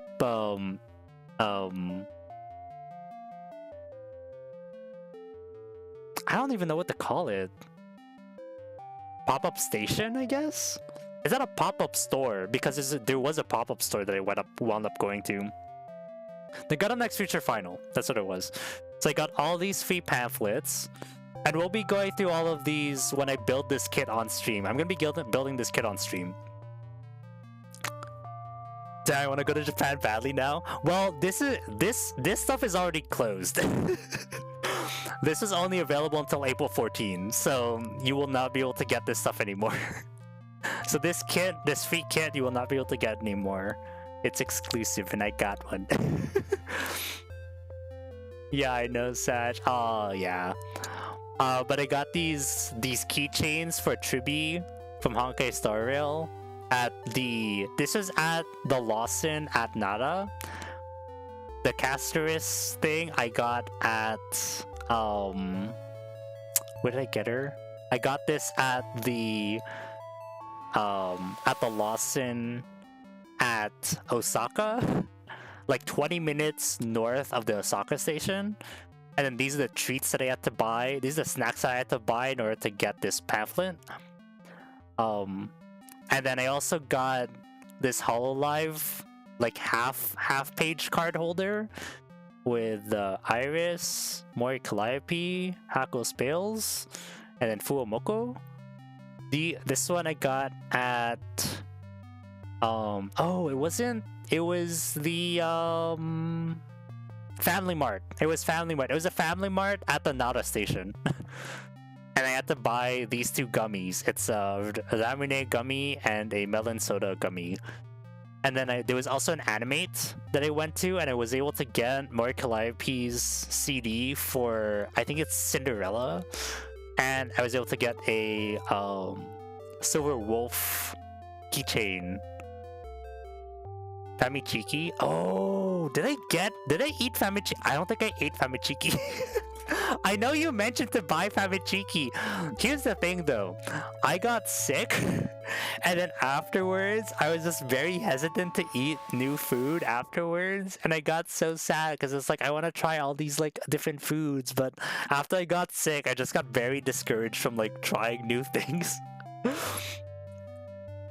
Cheeky. I know. I should have gotten some, but okay, before I go to the next page, because the next page is what I ate while I was sick. Look at this cute little deer plushie. Wow. It's so cute. I love it. Cheeky, like Cheeky Suzu? Cheeky Suzu? Like our Suzu? Like Suzu Amano? Are you talking about a different Suzu? Now I want to see Shika. Wait, Shika noko kosh tan. What was I saying? Yeah, the cute little Shika.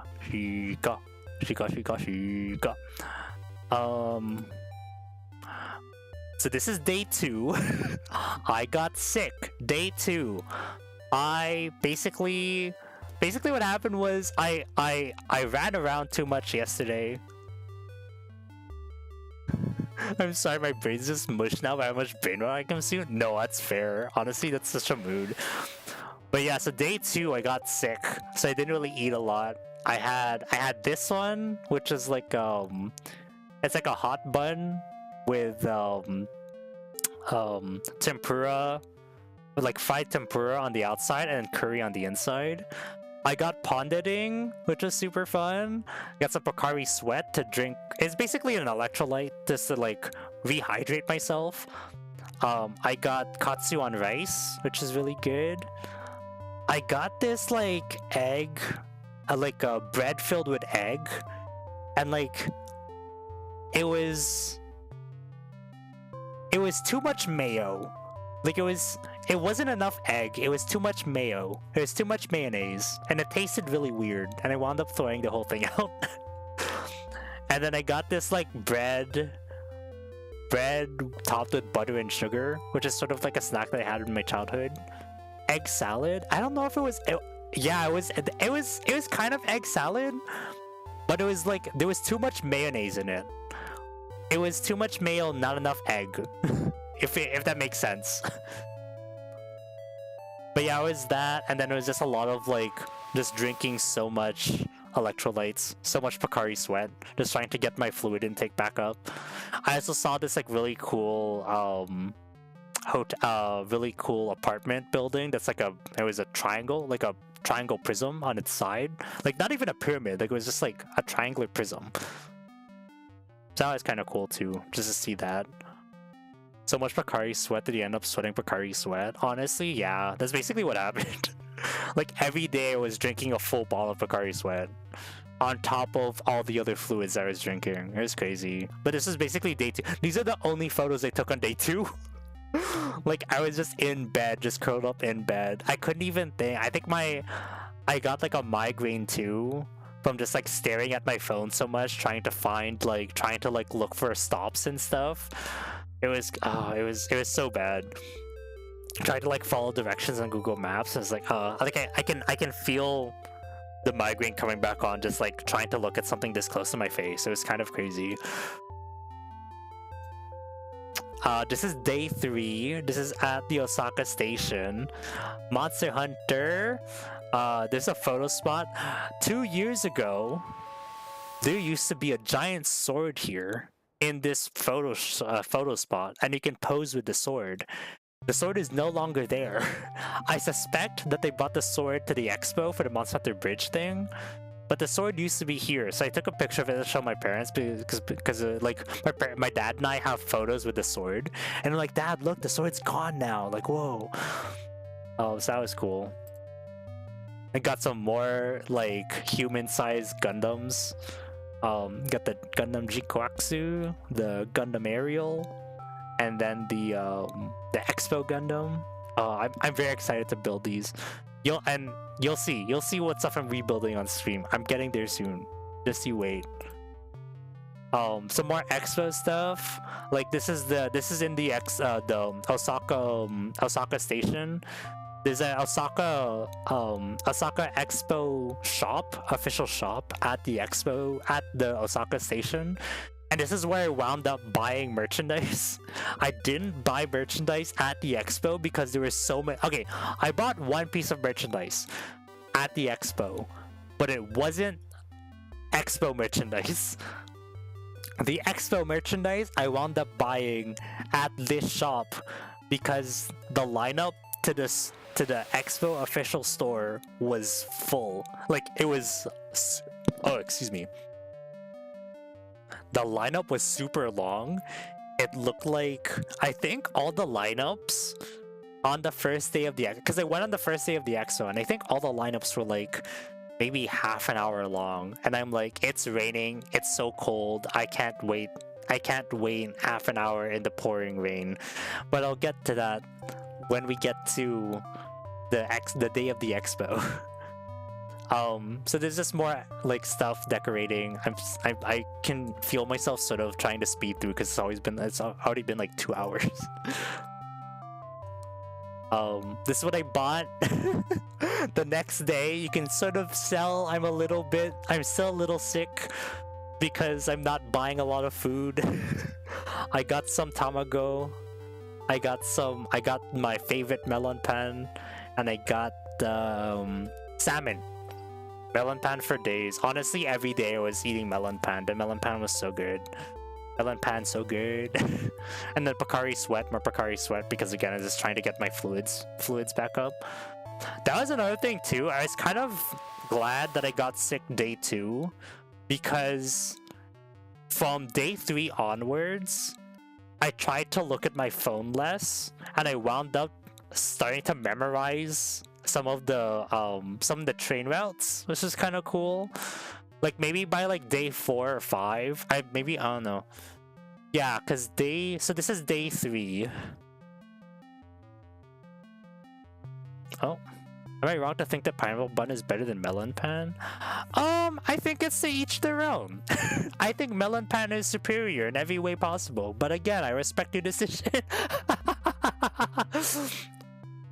That being said, I don't think I've actually had pineapple bun, so I might have to try like a pineapple bun and a melon pan right after one after the other in order to tell you if you're correct or not, whether or not to agree with you or not.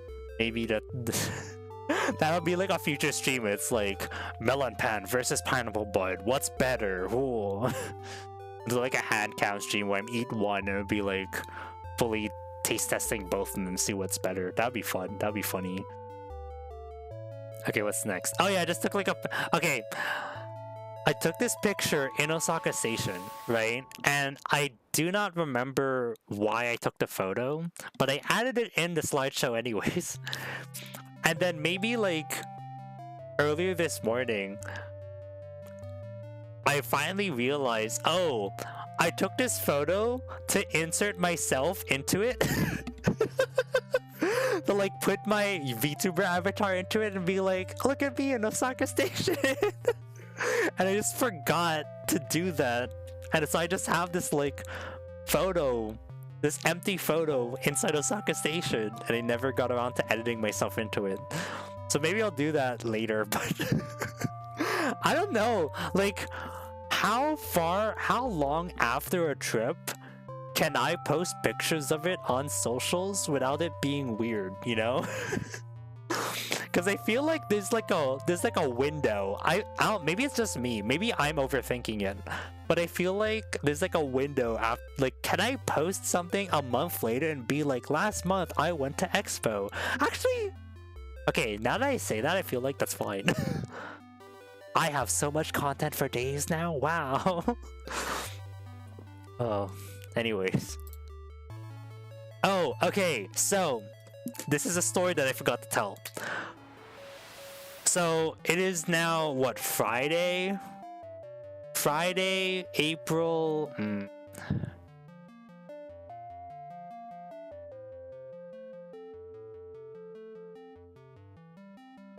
Friday, April 11th.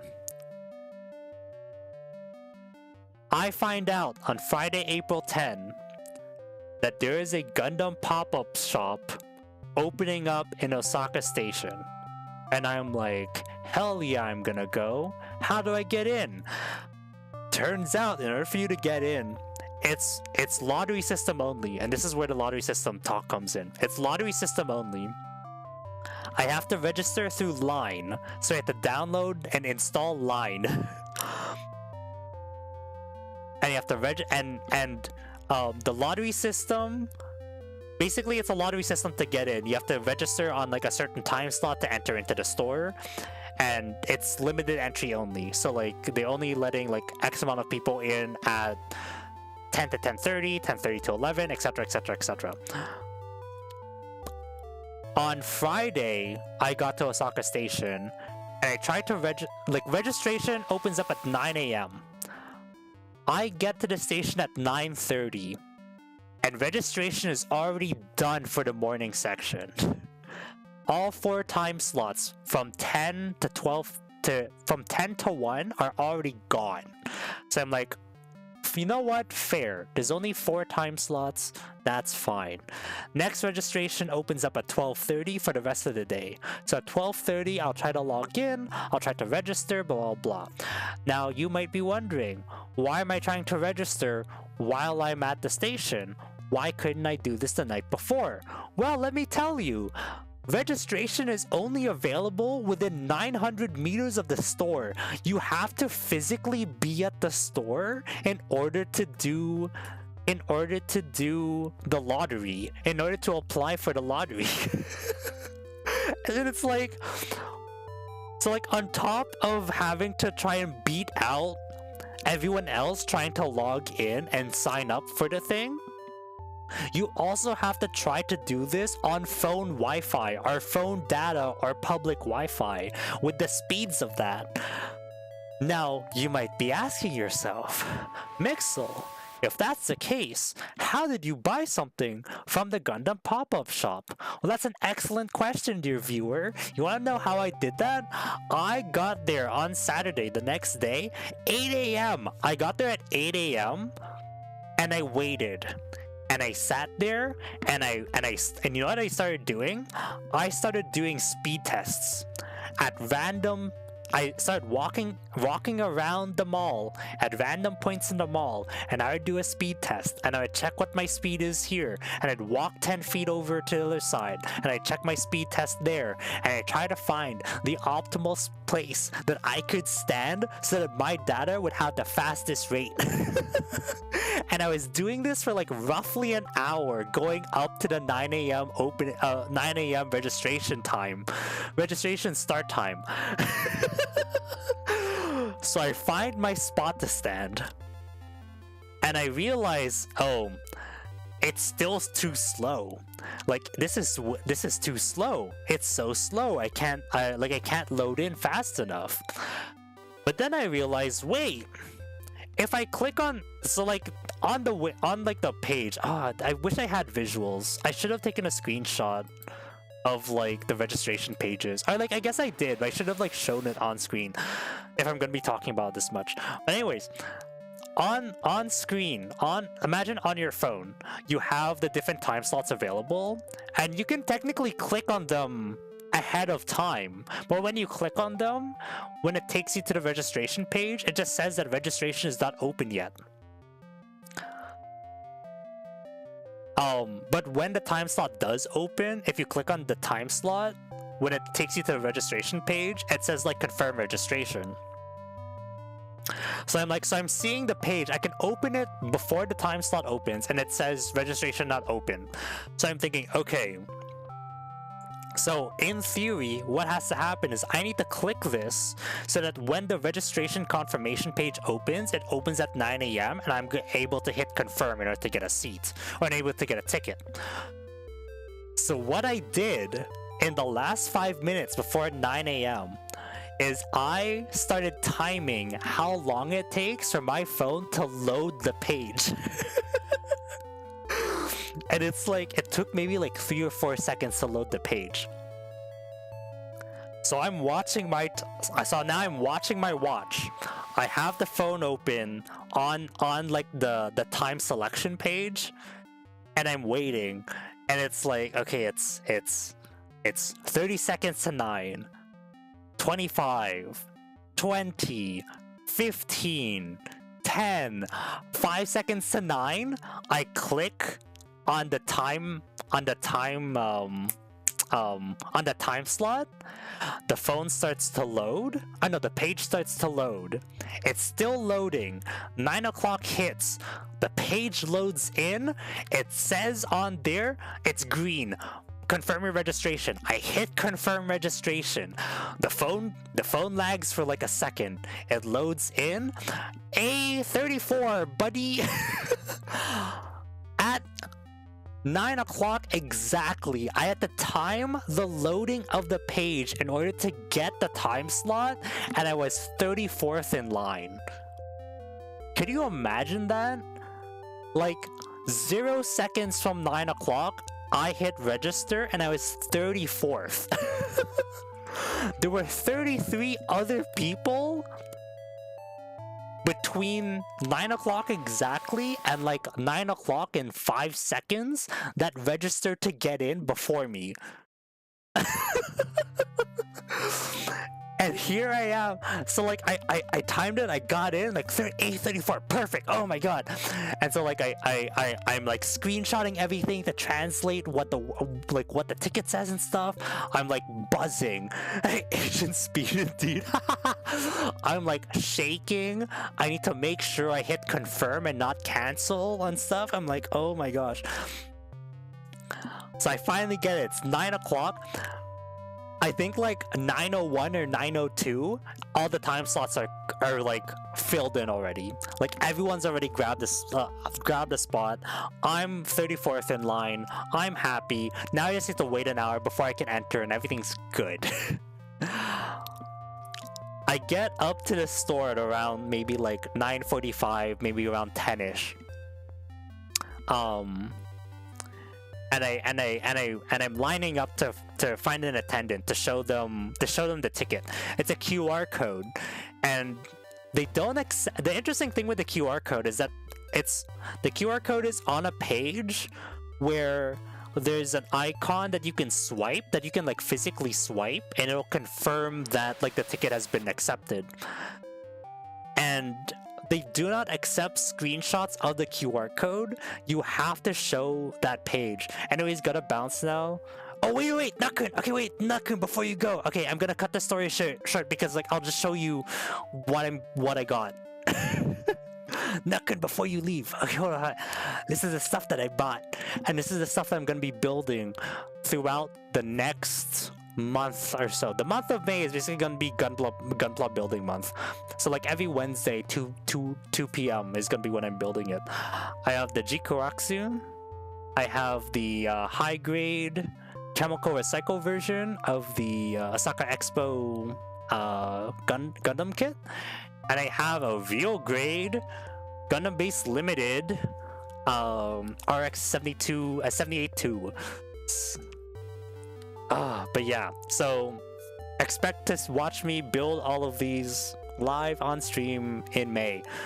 But yes, have a good night, Nakun. Have a good one. Take care. Thank you for watching. Speaking of it, is a bootleg of it? Yeah, but I got the real one though. I got the real grade real one. I think this whole thing, like these three. Oh, I also got some display cases, some display bases from Daiso. They're like 100 yen each. I'm like, yeah, I'll get 5. It's like $8 to $10. Oh yeah, you know what? That's fair. I think this whole thing was like $100.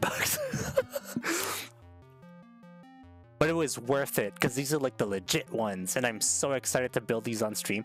The real grade one though, I will say the real grade I might save for like a special event, stream where I just like maybe I do like an endurance stream where I build a real grade from start to finish. I don't know. It's kind of scary. I was going through the instructions for the real grade, and it's like it's a full booklet. It's insane. There's like an ad halfway through, like the middle page thing. It's actually quite easy. I mean, I'm sure it is, but like this is my first real grade. I haven't built a real grade before. I've only ever done high grades. Only around 5 hours for a real grade like this. Oh, okay. Well, yeah. I don't know. That's why I'm thinking like it might be a fun, like stream. It's like like a stream like an endurance stream. Build a real grade from start to finish, or like Mixel's first real grade from start to finish. See how long it takes for me to build one. I don't know, it might be exciting, but I want to save that for a special occasion. These two I'm definitely gonna be building like back to back, and then also this one, the free one from the final. But yeah, at least 3 of these I'm gonna be building during the month of May. And then we'll see what happens. We'll see when I build the real grade. Cause that's another thing I don't know. I'll talk about scheduling maybe near the end of the stream. But we'll try to get through this because there's still like a bunch of photos from the actual expo. But yeah, so this is the. Oh yeah, so have a good one, Nakun. Thank you for watching and thank you for joining in. If you want to watch the VOD where we talk about the Osaka Expo, it'll be on YouTube. Or I guess it'll also be on Twitch for like a week, right? That's how that works. But yeah, have a good one, Nakun. Take care. But yeah, so this is the food that I ate. I know this is the food that I bought the next like the night of day 3. I know this is day 4, I guess. Right? This is technically day 4. This is a Saturday. Yeah. This is day 4 now. So I got some more melon pan, I got some onigiri, and I think this is chicken on rice. Yeah, it's like a grilled chicken on rice, and then there's some seaweed salad, and I think this is egg, and I think this is beets. It's really good. Real grade new only took me like 9 hours plus decals. Most annoying part was the undergates. Oh jeez. Yeah, I don't know. We'll see. I mean, that's what I'm thinking. Like a 5-hour to 9-hour endurance stream, building a real grade from start to finish. I feel like it would be a fun stream thing. Or maybe I'll make it like if I ever do like a best way to get that done is by sanding them down. Yeah, I have a glass sander. Peter Lee, hello, welcome to stream. Yeah, maybe I'll have this on oh no. Maybe I'll have this on stream while I'm talking. I do technically have a glass sander, and the problem is I can't actually use it on stream because it's glass, so it's reflective. So like you could absolutely see my face if I like tilt it the wrong way. And you know, VTuber, not trying to show my face, so like yeah. Anyways, welcome to stream, Peter Lee. Hope you enjoy. We're talking about my time at Osaka for like a week. I bought some exclusive gunpla at a Gundam shop, at a Gundam pop-up while I was there. And now we're gonna start talking about the Expo 2025. So this was the main reason I went to Japan. This is for my 3rd time in Japan. So the main reason I came here is to check out the Expo. I will say, if you plan to go to the Expo, do your research. Like look into, especially look into what stuff you can do without advanced registration, and what stuff you can do, like what stuff you can do without needing to register to get in. I'm learning Japanese. Excellent. It's always a good, yeah, Japanese is a fun language to try and learn. I'm not too proficient in it. Well, I'm not proficient in it at all. I only know hiragana. I only know how to read hiragana. I can kind of read katakana, and there's like some words here or there that I can kind of thing. I went to the Robot Expo. Yeah, the wait, the Robot Expo? Like the Gundam Expo? Or is it something, is there a Robot Expo specifically? But yeah, so like the World Expo 2025. I've been meaning to go here for like the past 7 years. 7 years ago I went to Japan and it was like, oh, this is Osaka Expo. That would be cool. I want to come back and check that out. And finally we're here. But if you do end up trying to go to Osaka Osaka Expo 2025, look into what stuff you can go to without needing a advanced registration. Because the stuff that I want to go to, everything, I thought it was like both advanced registration and walk-in, but all the stuff that I wanted to go to didn't accept walk-in. They only did advanced registration, and the advanced registration was a lottery system again. And it was like 3 months before lottery, and then 1 month before lottery, and then 3 days before lottery, and every single one I lost.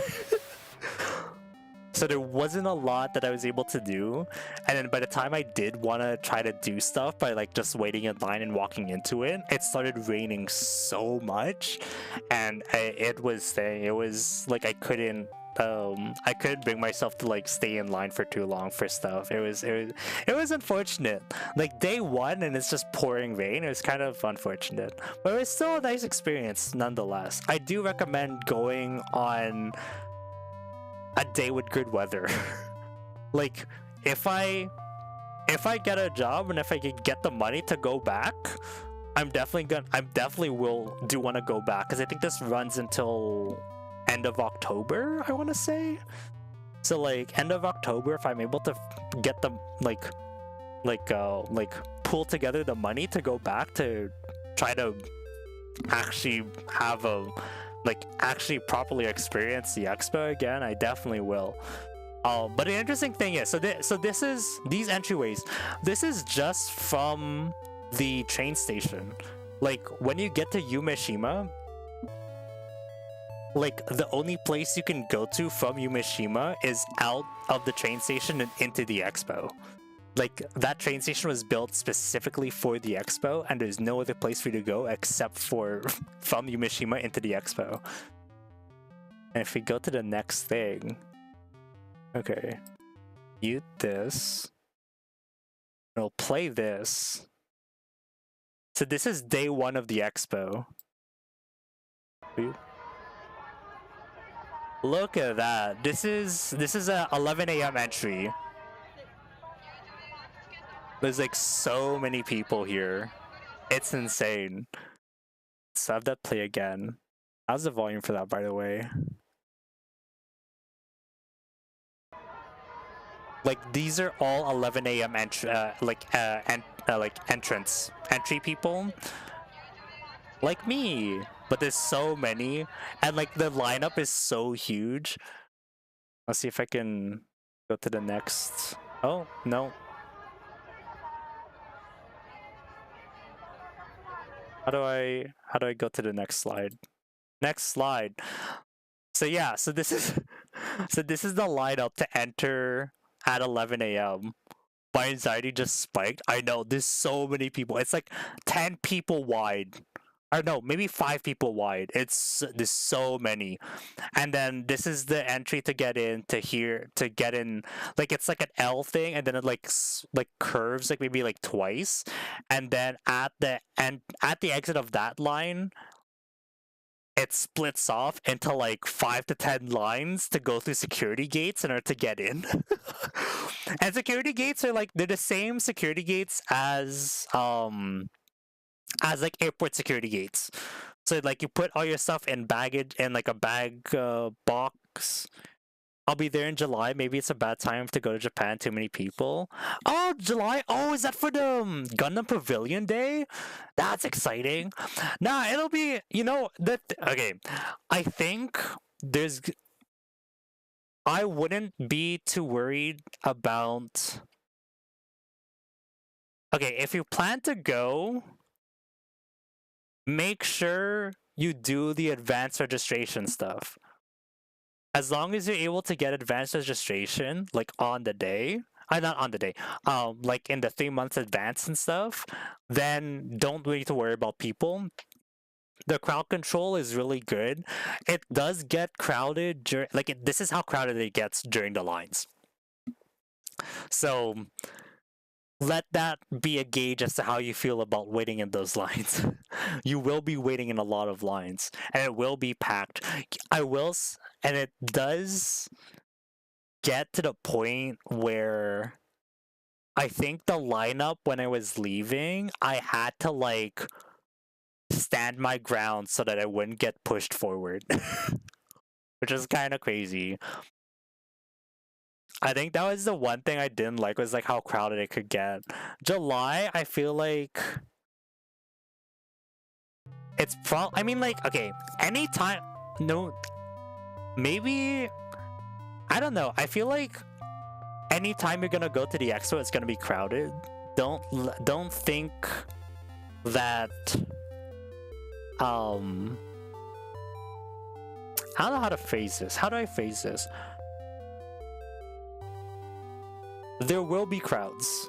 Don't think that there's gonna be too many people on a specific day, or like don't think it'll be bad to go on a specific day because there's too many people. There's always gonna be that many people. I don't think there's a way to like get around the crowds. There's always gonna be something special happening on like a certain day or a certain week that's gonna warrant like big crowds, and I wouldn't let that be a reason to discourage you from going.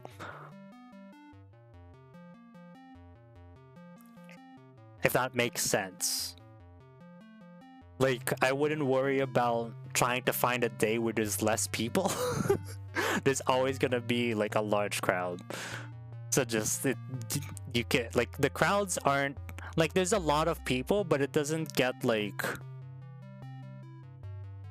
I can't even say it doesn't get pushy because it did get pushy on my way out. That's the thing. Like once you enter, there's no exit time for you. So like the people from 9 a.m. will still be there if you enter at 11 a.m. And then the people at 11 a.m. might still be there if you enter at night. So like whatever crowds you see going in, it might be the same. Well, I will say, like, honestly, it wasn't that crowded, like, inside the actual expo. Like, even with, like, the enormous crowds coming in, once you get into the actual expo, it disperses really easily. You only really see crowds at, like, at the stairways going up to the big ring, and I'll show you the ring later in the thing. Show you the ring later in the thing. Da da da da.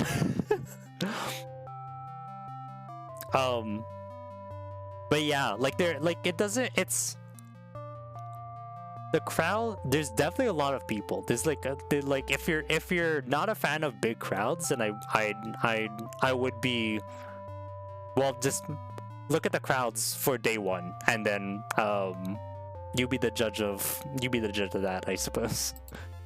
Let's see what else is there. Yeah, so this is just like one deer thing. This deer you can see on the live feed. There is actually a live feed of the Osaka Expo entrance, the east entrance, and you can watch, and you can see this deer on the live feed. And so what my parents and I did is my parents are like, "Oh, Mixo, go to that deer and then wave at the camera." And so on day one, you can't actually see footage of this random person standing next to the deer. Oh, it wasn't the deer. It was a patch of land in front of the deer. But on the live footage, you can't actually see this random person waving at the camera from this patch of land. That random person is actually me. And that was me waving at the camera, trying to like wave at my parents from the live feed. They did end up seeing it though, which is kind of cool. That was nice. They're like, "Oh son, Mixel, go over here and wave at the camera." And I'm like, "Okay, I'll go over there, wave the camera." And I message them like, "All right, Mom, Dad, did you see it?" And they're like, "Yeah, we saw it. Here's this." And then they send me like a screenshot of like the live feed. I'm like, "Oh my god, yeah, that's me." I think my dad wound up getting a video of that too. That was funny. Of course, I wish I could show it on stream, but I mean, like, that's like my IRL self, so like, you know, can't. But yeah, it was fun. And then of course the middle is Myaku in a traditional bowing pose to, I think it's like welcoming, like the stance is to like to welcome people, if I remember correctly. And then this sphere here, this is a terrarium. This is like a giant terrarium, and then these panels here are actually aquariums at the bottom. So there's a bunch of fish there too. I wish I took photos of like the fish at the bottom. I kind of forgot. And here it is, the Gundam Pavilion. Pictures of the Gundam at different angles, and then of course I have a video here. Check that out. Oh, this is so cool. Fun fact, this is actually the same Gundam from the Yokohama moving Gundam statue. They just reused the parts to make it into the Gundam here for the Future Expo. For the Gundam Next Future Pavilion. So you got one video of that. Oh, next. Of course, I have 3 other videos of the Gundam. If I do like this, does it just autoplay? Yeah. So this other video, this is the, like, it's kind of funny. The Gundam vents. So like it'll start venting steam. Well, it's supposed to be steam, but it's actually mist. But the funny thing is that like at this time it was already raining. So like, okay. It's just like we're just getting like this would have been very nice if it was a warm day, but it was already raining, so it's just mist on top of rain. And then we have this video. This video I plan to have on loop as my intro screen for when I'm going to be building gunpla. So that'll be my starting soon. I'm excited for that. Oh, excuse me. Oh my gosh, I'm burping. But yeah, this is so cool. Oh, I'm so excited. Gonna be building on that gunpla on stream. This is so cool to see. This live, this being there. This is a photo of the Gundam from on top of the giant ring in the center of the expo, and I'll show a picture of that ring later. And just like one more photo, one more video. This is when it was like raining hard.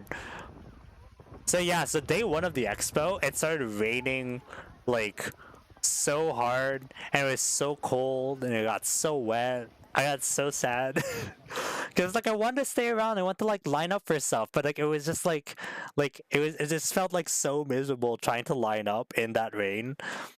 And I think it was just like a mix of that and not being able to actually go into the Gundam exhibit because it was like it was what was it? It was like lottery registration only. But it was still fun. Like like I highly recommend going.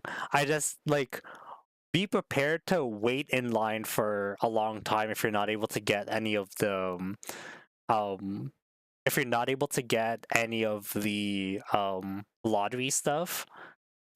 Like I think I would have had a better time if I had known that not getting a lottery ticket in advance, not winning the lottery registration in advance meant that I wouldn't get to go in. You know what I mean? Like if I had known, because I thought that those are just like a small percentage of the entries for that day. But turns out some places only accept advanced lottery registration. So if you don't get the advanced lottery registration, you don't get to go in. And that's something that I didn't know going there. So I had my hopes up thinking that I could just line up, but that wasn't the case. So just for anyone who's planning on going, just be aware. If you're not able to get... Actually, no. There's a list online somewhere. Yeah, that happens a lot at events in general. Yeah, but like I thought it would be like, you know, like with Disney, with like the fast pass system. I thought it was something like that, where it's like there's like a small percentage of the entries that are advanced registration, and then the rest of the entries are like walk-in. But no, it's just only advanced registration. I didn't know. This is my first time doing these like advanced registration stuff, so this is like a whole new ball game for me. But yeah, if that's common knowledge, then that's just on me for not doing enough research. Like, oops, I didn't know. Alas. Oh yeah, I got that already. What? No, come on.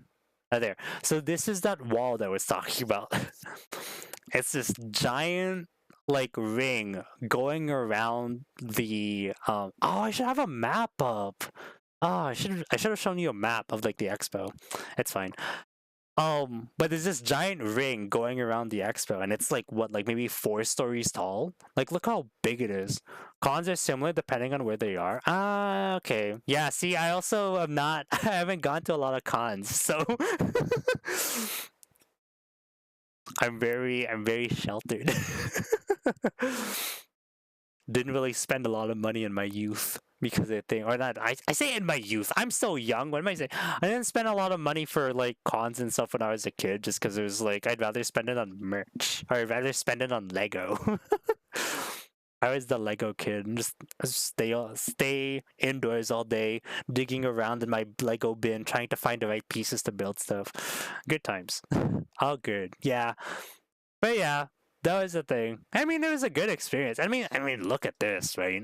Like it's like roughly like what 4 stories tall, all mostly wood. There are some rivets and stuff around. I think there's a security no, they're either security cameras or spotlights. I don't know, but it's like this huge thing. But you can get merch at the cons. Yeah, but it's usually more expensive at the cons. No, I do wanna go to more cons. There is oh, you know what there is? There's a Hololive concert happening in Vancouver at the Annie Revo convention in Vancouver. And I might go. I might go. Depending on the depending on the lineup for the Hololive concert, I might go. We'll see. They haven't announced. They've announced the main 5, and it's like Callie's gonna be there, and I think Ninichi's gonna be. Oh shoot, yeah. Hololive World. No, Hololive Expo. Oh, Hololive World Tour. I think it's called. Hololive World Tour 2025. Yeah, Hollow Second World Tour. Gotta look that up now. Yeah. Yeah, it's starting in July. Sydney, Hong Kong, Vancouver, New York City, Kuala Lumpur, and more. Official website. Yeah, so there's the one in Vancouver, August 1 to 3 at the Anime Revo Anime Revolution Expo in Vancouver. They haven't mentioned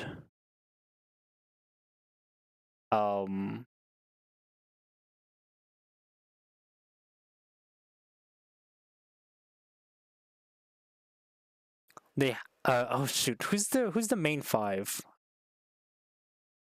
Yeah, so the main 5 are Momosuzu Nene, Mori Calliope, Kureiji Ali, Iris, and Narissa Ravencroft. Sydney is gonna be Crony and Bay, like Oro Crony and Heikos Bales. Hong Kong is gonna be Tokino Soda and Sakura Miko, and then they haven't announced who else is gonna be, like who's gonna be the special guest for Vancouver, New York, and Kuala Lumpur. So I'm basically waiting to see who the special guest for Vancouver is, and if it's Nina Maya Inanis, I'm 100% going. If it's not, I might still go, but I don't know.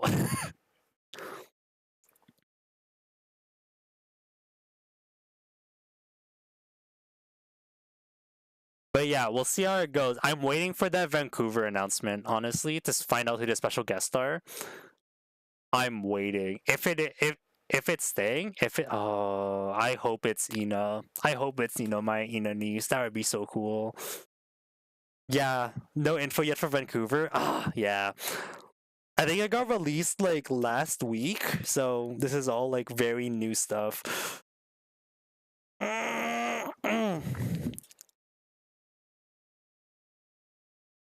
Oh yeah, that's also a thing. There's also a virtual expo that you can go, I think, for free. And I think was it sometime in July, Callie's gonna be performing at the Osaka Virtual Expo. They also Hololive also just did did a concert at the expo this weekend, and I'm like, what? This weekend I could have gone now, but like if I gone now, they wouldn't have gotten the Gundam stuff. So like I'm fine. We're just I might go to the Vancouver one in August. We'll see how it goes. Okay. Anyways, giant ring, really impressive thing. Not a lot of metal involved. It was mostly wood, which is really cool. This is like more of on top from the top end, you can see like there isn't really a lot of like screws and stuff. It's mostly wood here. Priorities, yeah, priorities. And then this is on top of the ring. They planted a lot of stuff, and there's like so many people on top like walking around. I have another video here, or more videos here. This is on top of the ring. Maybe you can do like a full screen. You could show you. This is on top of the ring, and all these people you can see they're crowding at the stairwells, at the staircases to like walk down. Oh, went the oh.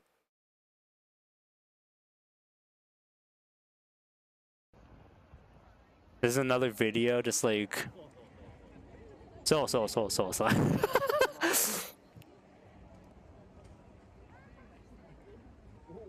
Just like all these people lining up to try to like get off. And this is at the floor. This is like at the bottom of that stairwell. This is like inside the main thing. You have Serbia pavilion here. What else is there? There's some shops here as well. Some different stores. I think this one is Belgium. The Belgian pavilion. Wow. But you can see like it's raining hard already. And it's like everyone has umbrellas up and their jackets on. I didn't bring an umbrella, I just had my jacket. Which is fine. That's like typical for me. Oh, come on. Next. Monsanto Bridge! Wow! Cute! Yeah, this is another thing that I want to go into. This is like an AR experience thing. Turns out, it's advanced registration only, so I didn't get to go in. Again. But I got a picture of this, and that was fun. But yeah, I tried to go in to get to see if I can like line up for it, but they're like, no, it's registration only. It's like, oh, okay. And for lunch, I think this is lunch now. Yeah, for lunch. Okay, this was lunch. This is like this is one of the highlights. Lunchtime, I got what was it? It was bibimbap sushi. It was so good. Like it's bibimbap, but it's like wrapped up in sushi pieces, so it's easy to eat. That's essentially it. But it tastes like bibimbap, but it's in sushi form. Very, very tasty. Very convenient to eat. Very little mess. Perfect. Like it was so good. It was so good, and it was very not messy. It's entirely a convenience thing. Korean food, yeah.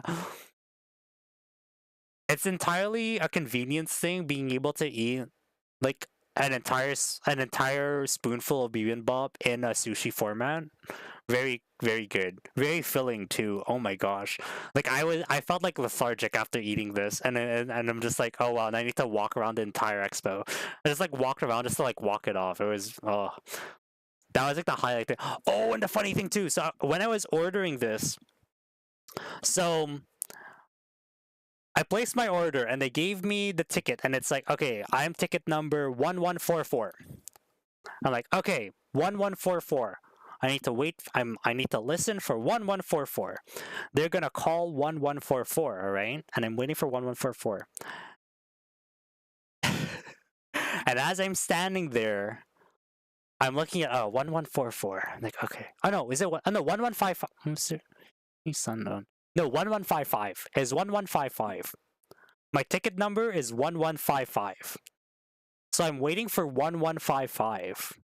And in my head, I'm thinking, okay, they're going to call out the number 1155, and that'll be my number. And I go up and I give them the ticket, and they give me the food. Perfect. And I'm waiting for my number to be called. And as I'm listening for the number, and I hear, Ichi Ichi Roku Roku. Is it Roku? Ich ni san shi. Ich ni san yong. Go. Oh no, 1166. Huh? My ticket number was 1166.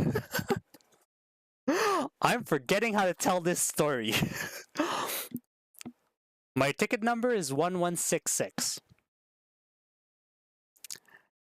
And I'm waiting for them to call 1166. And I hear someone call Ichi Ichi Roku Roku. Ichi Ichi Roku Roku. And I'm like, oh, those are numbers. Each is one. Ichi is one. Ich ni san shi go roku. Hi. Ichi Ichi Roku Roku.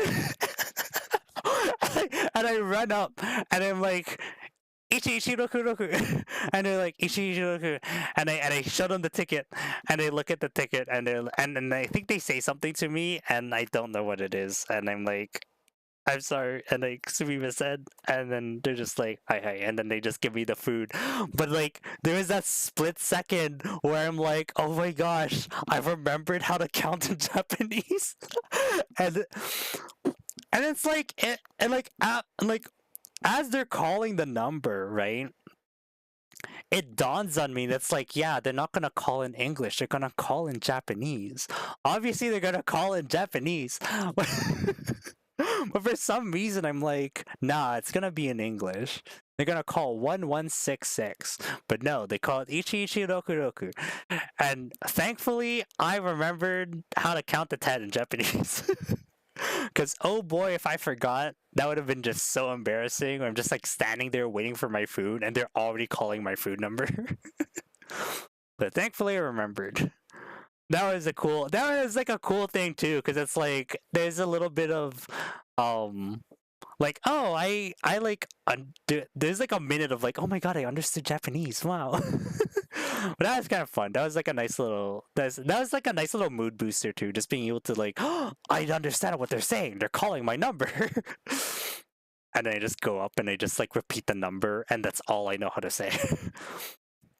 That was good. But yeah, ate that, feeling vindicated. I'm like, I understood just enough Japanese to get my food ordered. That was very good. Good job, Mixel. You did good. Some other stuff that I saw while I was there. This really interesting like sculpture was made entirely out of wheelchairs. I had to take a like I was looking at it and I'm like, what is this? Is this a thing? Oh, I should probably turn on the BGM again. There you go. So I'm looking at it from afar and I'm like, what are those? Like seeing like the wheels and stuff. I'm like, is that like strollers or something? No, they're like wheelchairs.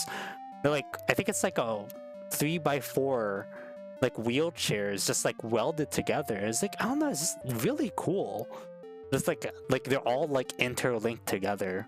Interlinked. Yeah. And then you have this like cool little waiting station for the buses. You have like, these like rocks are like strung up on a net. It's really interesting. And of course, I kind of found it funny at the British Pavilion. They had a phone booth. I'm like, yeah, that checks out. I think is the next one Ame? No, next is a video. Okay, what is this video? Oh yeah. Okay. I don't know what this is. I still haven't looked it up. But if you can sort of listen, if you can drown out the people, and the rain, that structure is making music, some sort of music. I'll play it again. Maybe you can try to pick it out.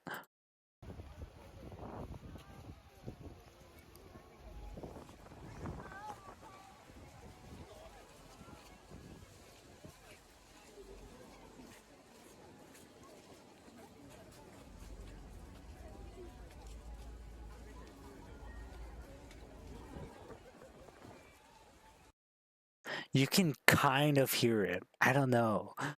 Maybe with headphones it might be more clearer, but like it had some music playing, and I wish I had double checked the video before I left, because like,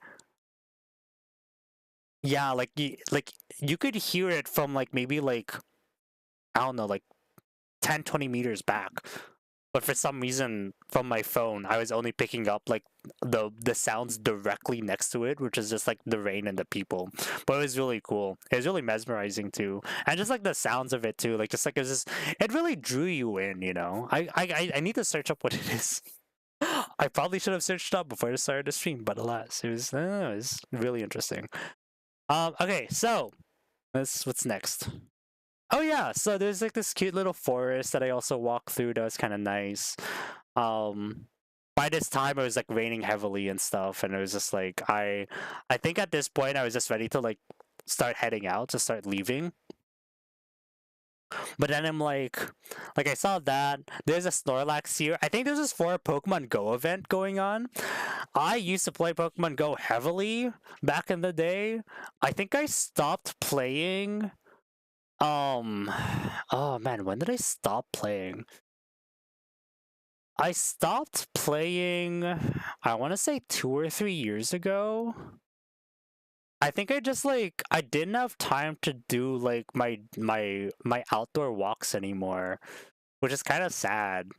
But and then I tried to start doing like outdoor walks again, um like when I got back home, like when I moved back in with my parents, and I don't know what happened. I just sort of didn't stop doing that, and then like I just stopped playing Pokemon Go, and then I just stopped having a reason to go outside.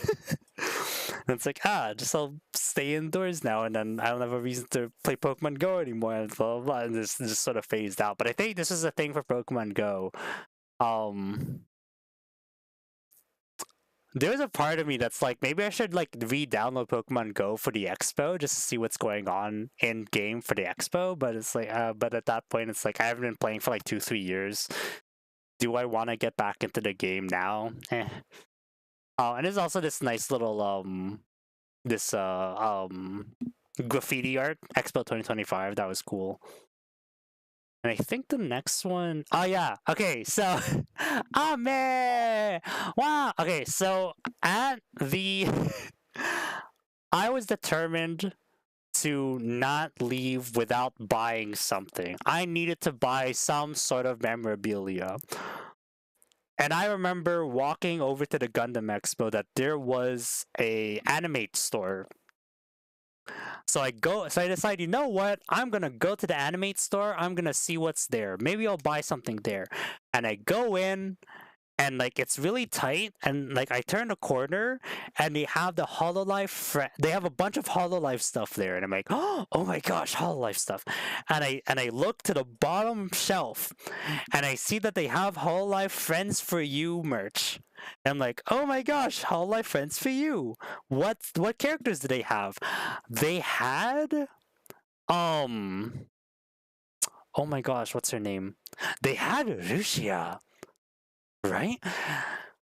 They had like 1 or 2 Lucia plushies, and I'm like, oh my gosh, like how did they still have a Lucia plushie?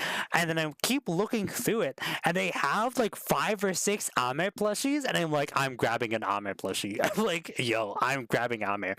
So I bought Ame, and then I proceeded to walk around the expo a second time and take photos with all the landmarks, but with Ame in it.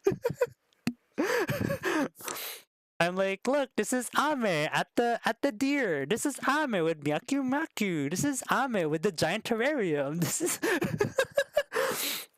oh, it was so funny. I made a second loop specifically just to take pictures of Ame with everything. It was so cute. This is what brought me joy during the thing. I couldn't wait in line to get anything because it was raining, and I didn't want to wait in line for too long. But at the very least, I was able to find an Ame Friends for You plushie, and I got pictures of her with like a bunch of the stuff, so that was fun. This was like the redeeming factor of the trip. So this is now me trying to exit the expo. I wanted to go into the official store, but this is the lineup. This isn't even a crowd just like looking in. This is the lineup to get in. Maybe parts of this are like people looking in to try to see if they can line up, but or excuse me, like 80% of these people are people lining up. Oh, excuse me. Oh my gosh. Oh. People lining up to enter the store. Oh my gosh. And then this is the lineup to enter the official shop. This is the lineup to exit the expo. I guess I'm just gonna mute the BGM again, because on the next slide is this video. This video is the lineup to exit the expo. That entire line, that entire crowd is a line to exit the expo at this gate. I'll play that again. This entire line all the way to this gate, this like in between these two pillars, that was the line to leave. It took me an hour to leave the expo, half an hour to get through the security gate, and another half hour to walk down the stairwell back into the train station. And it's crowded and it's wet and people started pushing and I had to stand my ground to make sure thing. Like I think there was like I think at one point there was like there's an older lady in front of me and there are people like pushing me and I'm like no, like I'm not gonna get pushed into this older lady, please. So I'm just standing there, like standing my ground trying to think. Oh, and also fun fact.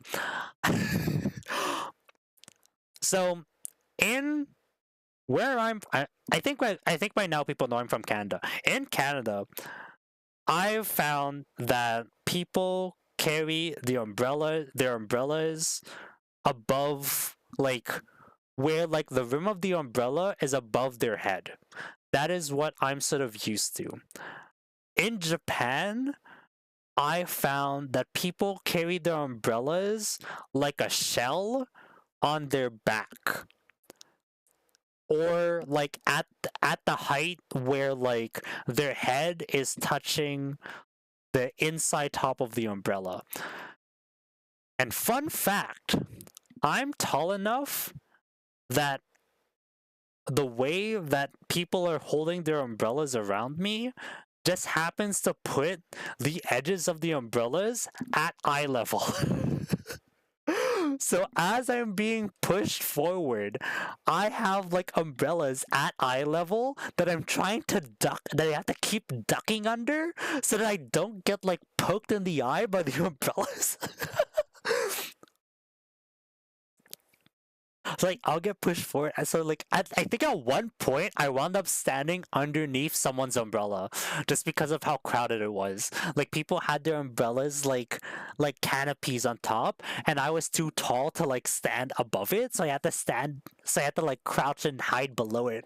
It was so like I was so like it was kind of amusing because it's like I'm just trying to like hide under the like I'm just like now like I'm sorry, sir. We are now sharing an umbrella, you know? Oh my gosh. That was maybe like the craziest part was like the crowding of like entering and exiting the expo.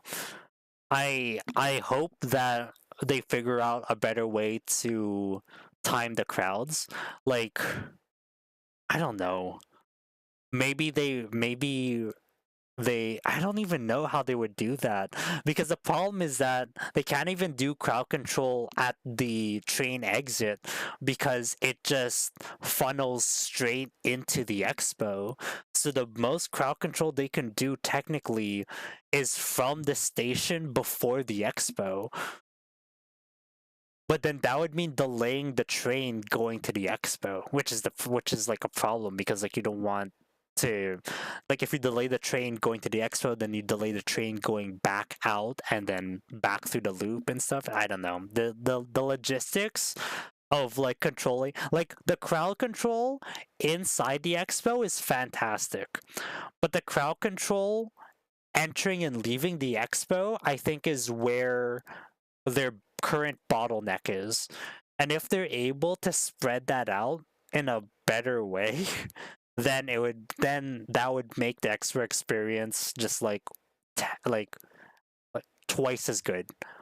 Maybe five times as good. But until then, like it's the crowding to and from the expo. It's just crazy.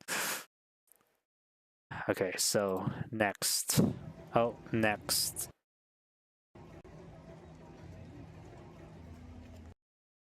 during COVID, my work had entrance and exit times to keep things staggered. It's funny that they don't have that in a place or something like that.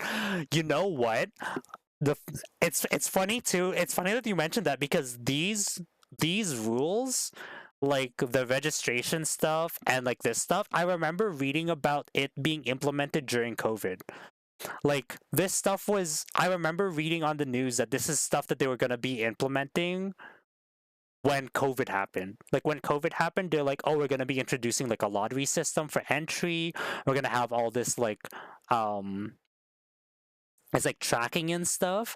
And you're right, they, I mean, that's the thing, like for the expo, they did have staggered entry, but they do not have staggered exits. So people that are entering at 9 could stay there for the entire day and not leave until late at night. And then you have like the crowd from 9, the crowd from 10, the crowd from 11, the crowd from 12, the crowd from 1, the crowd from 2, all possibly leaving at 3 o'clock when I left. And that might have been why there was that giant crowd at the exit, because you have people from different time slots deciding to leave at the same time. Versus if it was like a control thing where it's like you can be here for like 3 hours, then at least then they can have this like controlled like entry exit flow. But they just decided they're only gonna control the entry and the exit can be whenever. So you end up having these like giant crowds trying to exit the thing. Oh, yeah, that's strange. Yeah. Anyways, rant over. This is what I wound up eating the night of the expo. I got my melon pan. Actually, the melon pan was for the breakfast after. Any melon pan that you saw during this stream, I always bought the night before to eat for breakfast the day after. But I wound up eating just like a little onigiri, and I had this cake. Now this cake is called Mont Blanc. And I searched it up because I remember I tasted. Look at those layering. We got some white cake here. We got some cream here, and we have this paste on top. Now this paste on top, when I first tasted it, I thought it was caramel, right? But then it had a little bit of a nutty aftertaste to it, and I couldn't figure out what it was. Mont Blanc, that topping is actually chestnut. It's a chestnut, but it's basically like a chestnut puree. So it's kind of like peanut butter but chestnut. So like a chestnut butter essentially. It tasted really interesting. Tasted really sweet. Again, it had this like sweetness of caramel, but with a nutty aftertaste. So it had like the aftertaste of peanut butter, but the sweetness of caramel. Right. You know what I mean? And it was really interesting. It was really interesting taste. Chestnut. Mont Blanc. Apparently, it's a really fancy dessert from France, but it's really cool. Yummy. Yeah, it was really good. And I want to get it again when I go to Japan again. And it is when I go to Japan again. Hopefully, that'd kind of be like kind of crazy if I end up going to Japan a second time this year. To end up going to the expo like in July. I think it's July 20 is when they have the Gundam Pavilion Day. Or like even just like maybe October, like near the end of it, maybe there's like some ending ceremony that might be some fancy ending ceremony that might be nice to go to. I don't know, but that'd be crazy to be able to go to Japan again. I that money might be going towards the Anarevo convention though. I don't know. We'll see. I also have a wedding that I need to go to. So one of my friends is getting married too, so I have to figure out. I need to figure out my spending for like the next for like the rest of the year essentially. Because it's like there's that Anarevo convention that I might want to go to, and then there's the wedding that I definitely have to go to because it's one of my friends, and it's like one of my best friends. So it's like, yeah, no, I'm absolutely going to her wedding. Like, are you kidding? But like, I might also be going to Vancouver for an expo for the Anarevo thing. Oh, yeah. But I'd say it was good overall. It was a good trip. I think after going a third time, I the um I no long I like I don't feel like I know how to describe it. Like the the flair of going to Japan has sort of faded. Not to say that I don't enjoy going to Japan anymore. I absolutely enjoy going to Japan, but like I definitely felt there's like a bit of magic to going there, to like going to a country for the first time.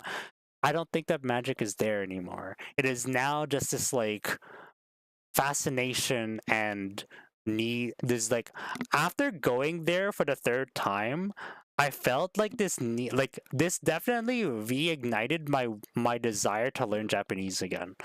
So hopefully the niche is gone. Yeah. The niche is definitely gone, but in replacement of that is this desire to just like get to know the culture more. And I'm kind of excited about that. I'm excited to see where that takes me. I want to learn more of the culture. I want to learn, I want to be able to like actually like converse with um with like the cashiers that I speak to in Japanese, I guess. Like at least to a point where it's like I'm able to interact with the cashiers. Like if I can, like if in a year I can at least get to a point where I get Nihongo Jozud, that would be good progress. You know what I mean? Like it's not the best. Like it's not good to be Nihongo Jozu, but I'm not even at a point where if I can speak enough Japanese to be Nihongo Jozu, you know. So maybe that's like my stepping stone. Is that like first step? Actually, no. You know what my stepping stone is? Learning how to read katakana. I still haven't figured out how to read some katakana. You should talk to Lucky Moon. He's learning too, and was asking on Blue Sky if anyone else was learning. Oh, I might do that. Maybe not tonight though, because I'm sleepy. But I might reach out to Lucky Moon. Yeah, I'll give that a shot. Thanks, Kip. I might message you tomorrow about that as well. Lucky Moon. If I remember tomorrow, I might try to message you about that as well and try to direct me and be like, hey, Kip sent me. I heard you trying to learn Japanese. Konnichiwa. He's super chill. Nice. That's always good. Okay, so this is the end actually. This is the last slide. This is the I think I wound up, I think this is on a Sunday, right? So Monday was just sort of like packing and like last minute shopping for stuff. And then Tuesday was when I flew out. So that was kind of it. That was my Japan trip. I think the highlight for the trip was definitely like fighting to get into that Gundam pop-up store. Like having like getting into that store and being able to buy all those exclusive Gundams, I think that was like sort of like the highlight, if I'm being honest. Um like go, and it's kind of nice too um to finally go to the Osaka Expo. Like I remember telling my parents before, like I don't know if I remember if I told my parents this or if I told someone. I don't even remember if I told anyone this, but it's like it was nice to be like, you know, um this is a thing that I've been wanting to do ever since I first went to Japan. And now I can tell like me from 7 years ago that I did it. And I'm kind of and I'm really happy about that. I'm really happy to say that like something that I've been planning to do from 7 years ago, I was able to do today. I was able to do 2 weeks ago. And just the thought of like this is a thing that persisted for 7 years and I was finally able to check it off my list. Was it what I expected? No, it wasn't. But, you know, a lot of stuff changes in 7 years, you know? And I think the I think my experience speaks to that in a way that like I've definitely changed a lot in 7 years, which I'm happy to see.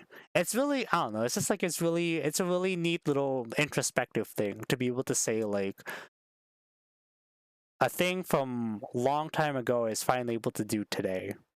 And I'm proud of that. And I'm happy I was able to do that. Like imagine, I don't know.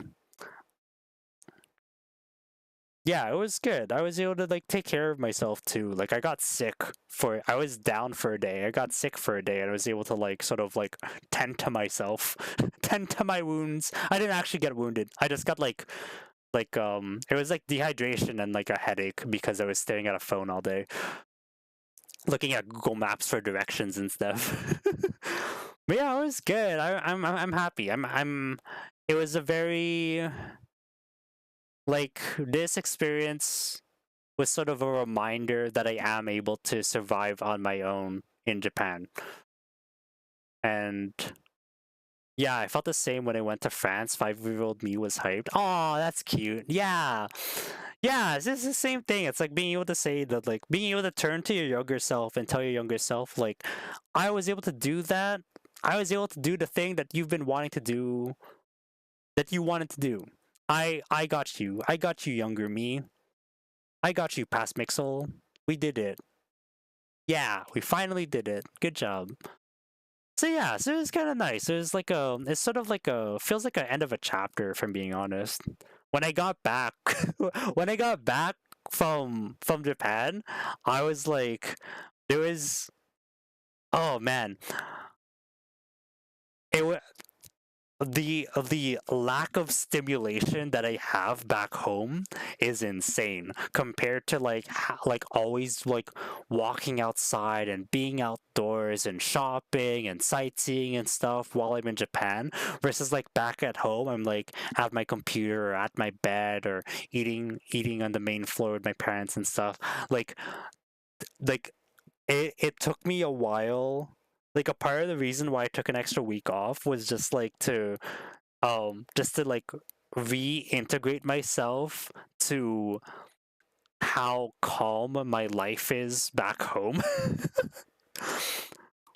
Like it was so stimulating being on vacation that coming back home and having just like this like serenity of being at home, it just made me realize, I mean, for one, it made me realize how calm it is at home and how like relaxed it is despite like me having to like work on stream stuff and have to like organize whatever and then trying to reach out to friends to like hang out and stuff, blah blah blah. Like I feel like I feel more, I feel like I want to talk to more friends now, and I feel like I want to try and reach out to people on the internets again and try to make more VTuber friends or more streamer friends and stuff like that. Try to like reach out to more people. Try to like, I don't know, maybe try to organize collabs again. I don't know.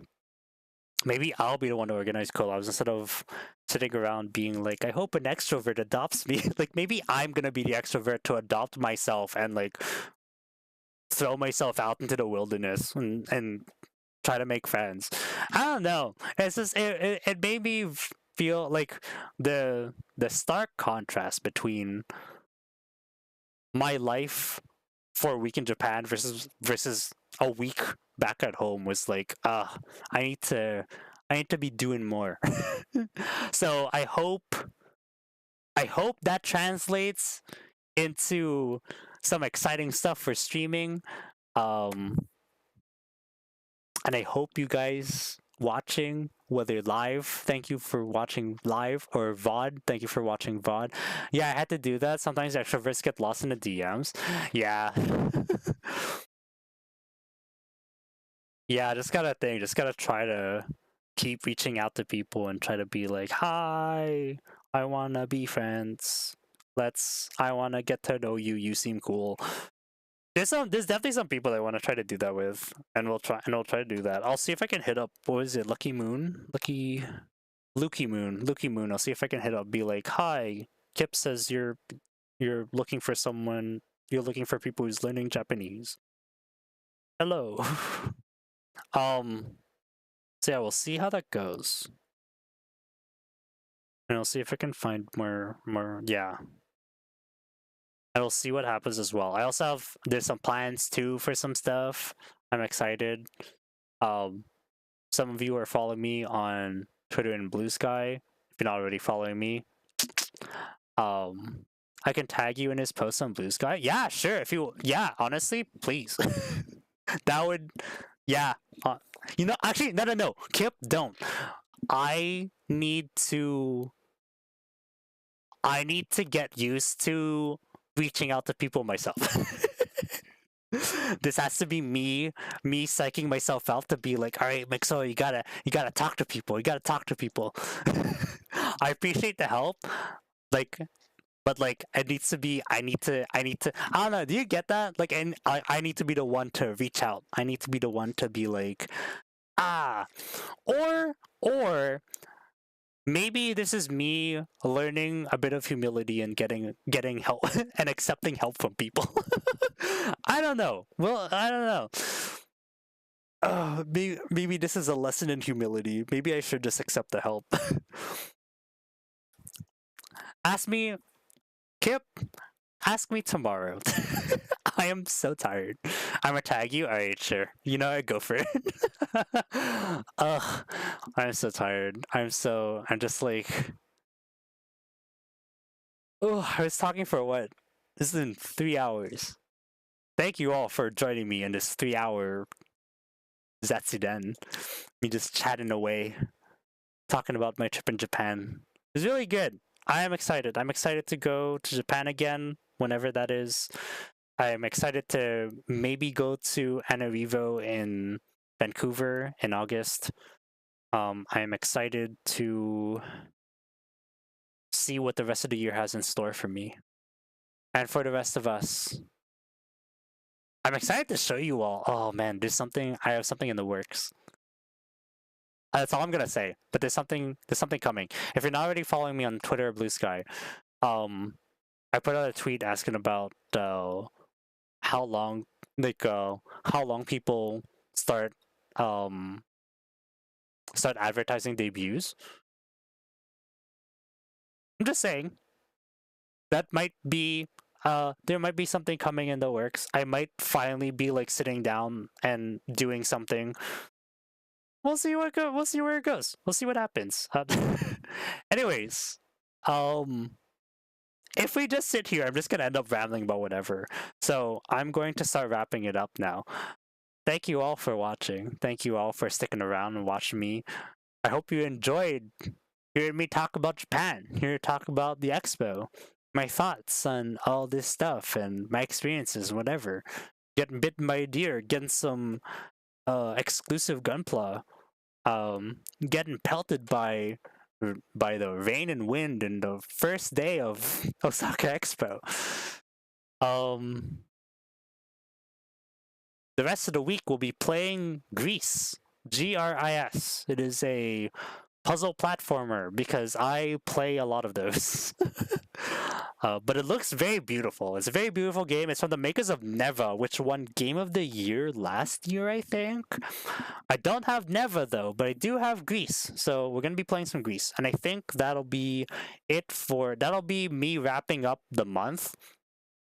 And then next week we'll be back on Blender on Monday, Gunpla building on Wednesday, and Friday we're gonna be starting what's it called? We're gonna be starting Hollow Knight. Fridays. Next week Friday, not this week Friday. This week Friday is Greece, but next week Friday, Hollow Knight. So look forward to that. Anyways, thank you all for watching. My name has been Mixel. If you like the video, if you're watching the VOD, thank you VOD gang for watching the VOD. If you like the video on YouTube, don't forget to hit the like button, subscribe on YouTube, comment on YouTube. If you're watching this live on Twitch, thank you Twitch gang. Don't forget to follow me on Twitch. I think that's all you can do for now. We're at 51 followers. Thank you so much for the follows. Let's see if we can get affiliate. That would be cool. Imagine us getting affiliate. That would be nice. We've been working on it for a bit. I need to try to push for it more. But if we can get affiliate, that would be cool. And we can start doing some fun stuff with that. Yeah. So yeah, anyways, thank you all for watching. I hope you had a good time. Take a break, take a breather. And I'll see you all again Wednesday, 2 p.m. EST, EDT. 2 p.m. Eastern time. I don't know what time zone I'm in anymore. EDT, I think. We're in daylight savings time now, I think. Bye-bye, everyone. Bye-bye. Bye.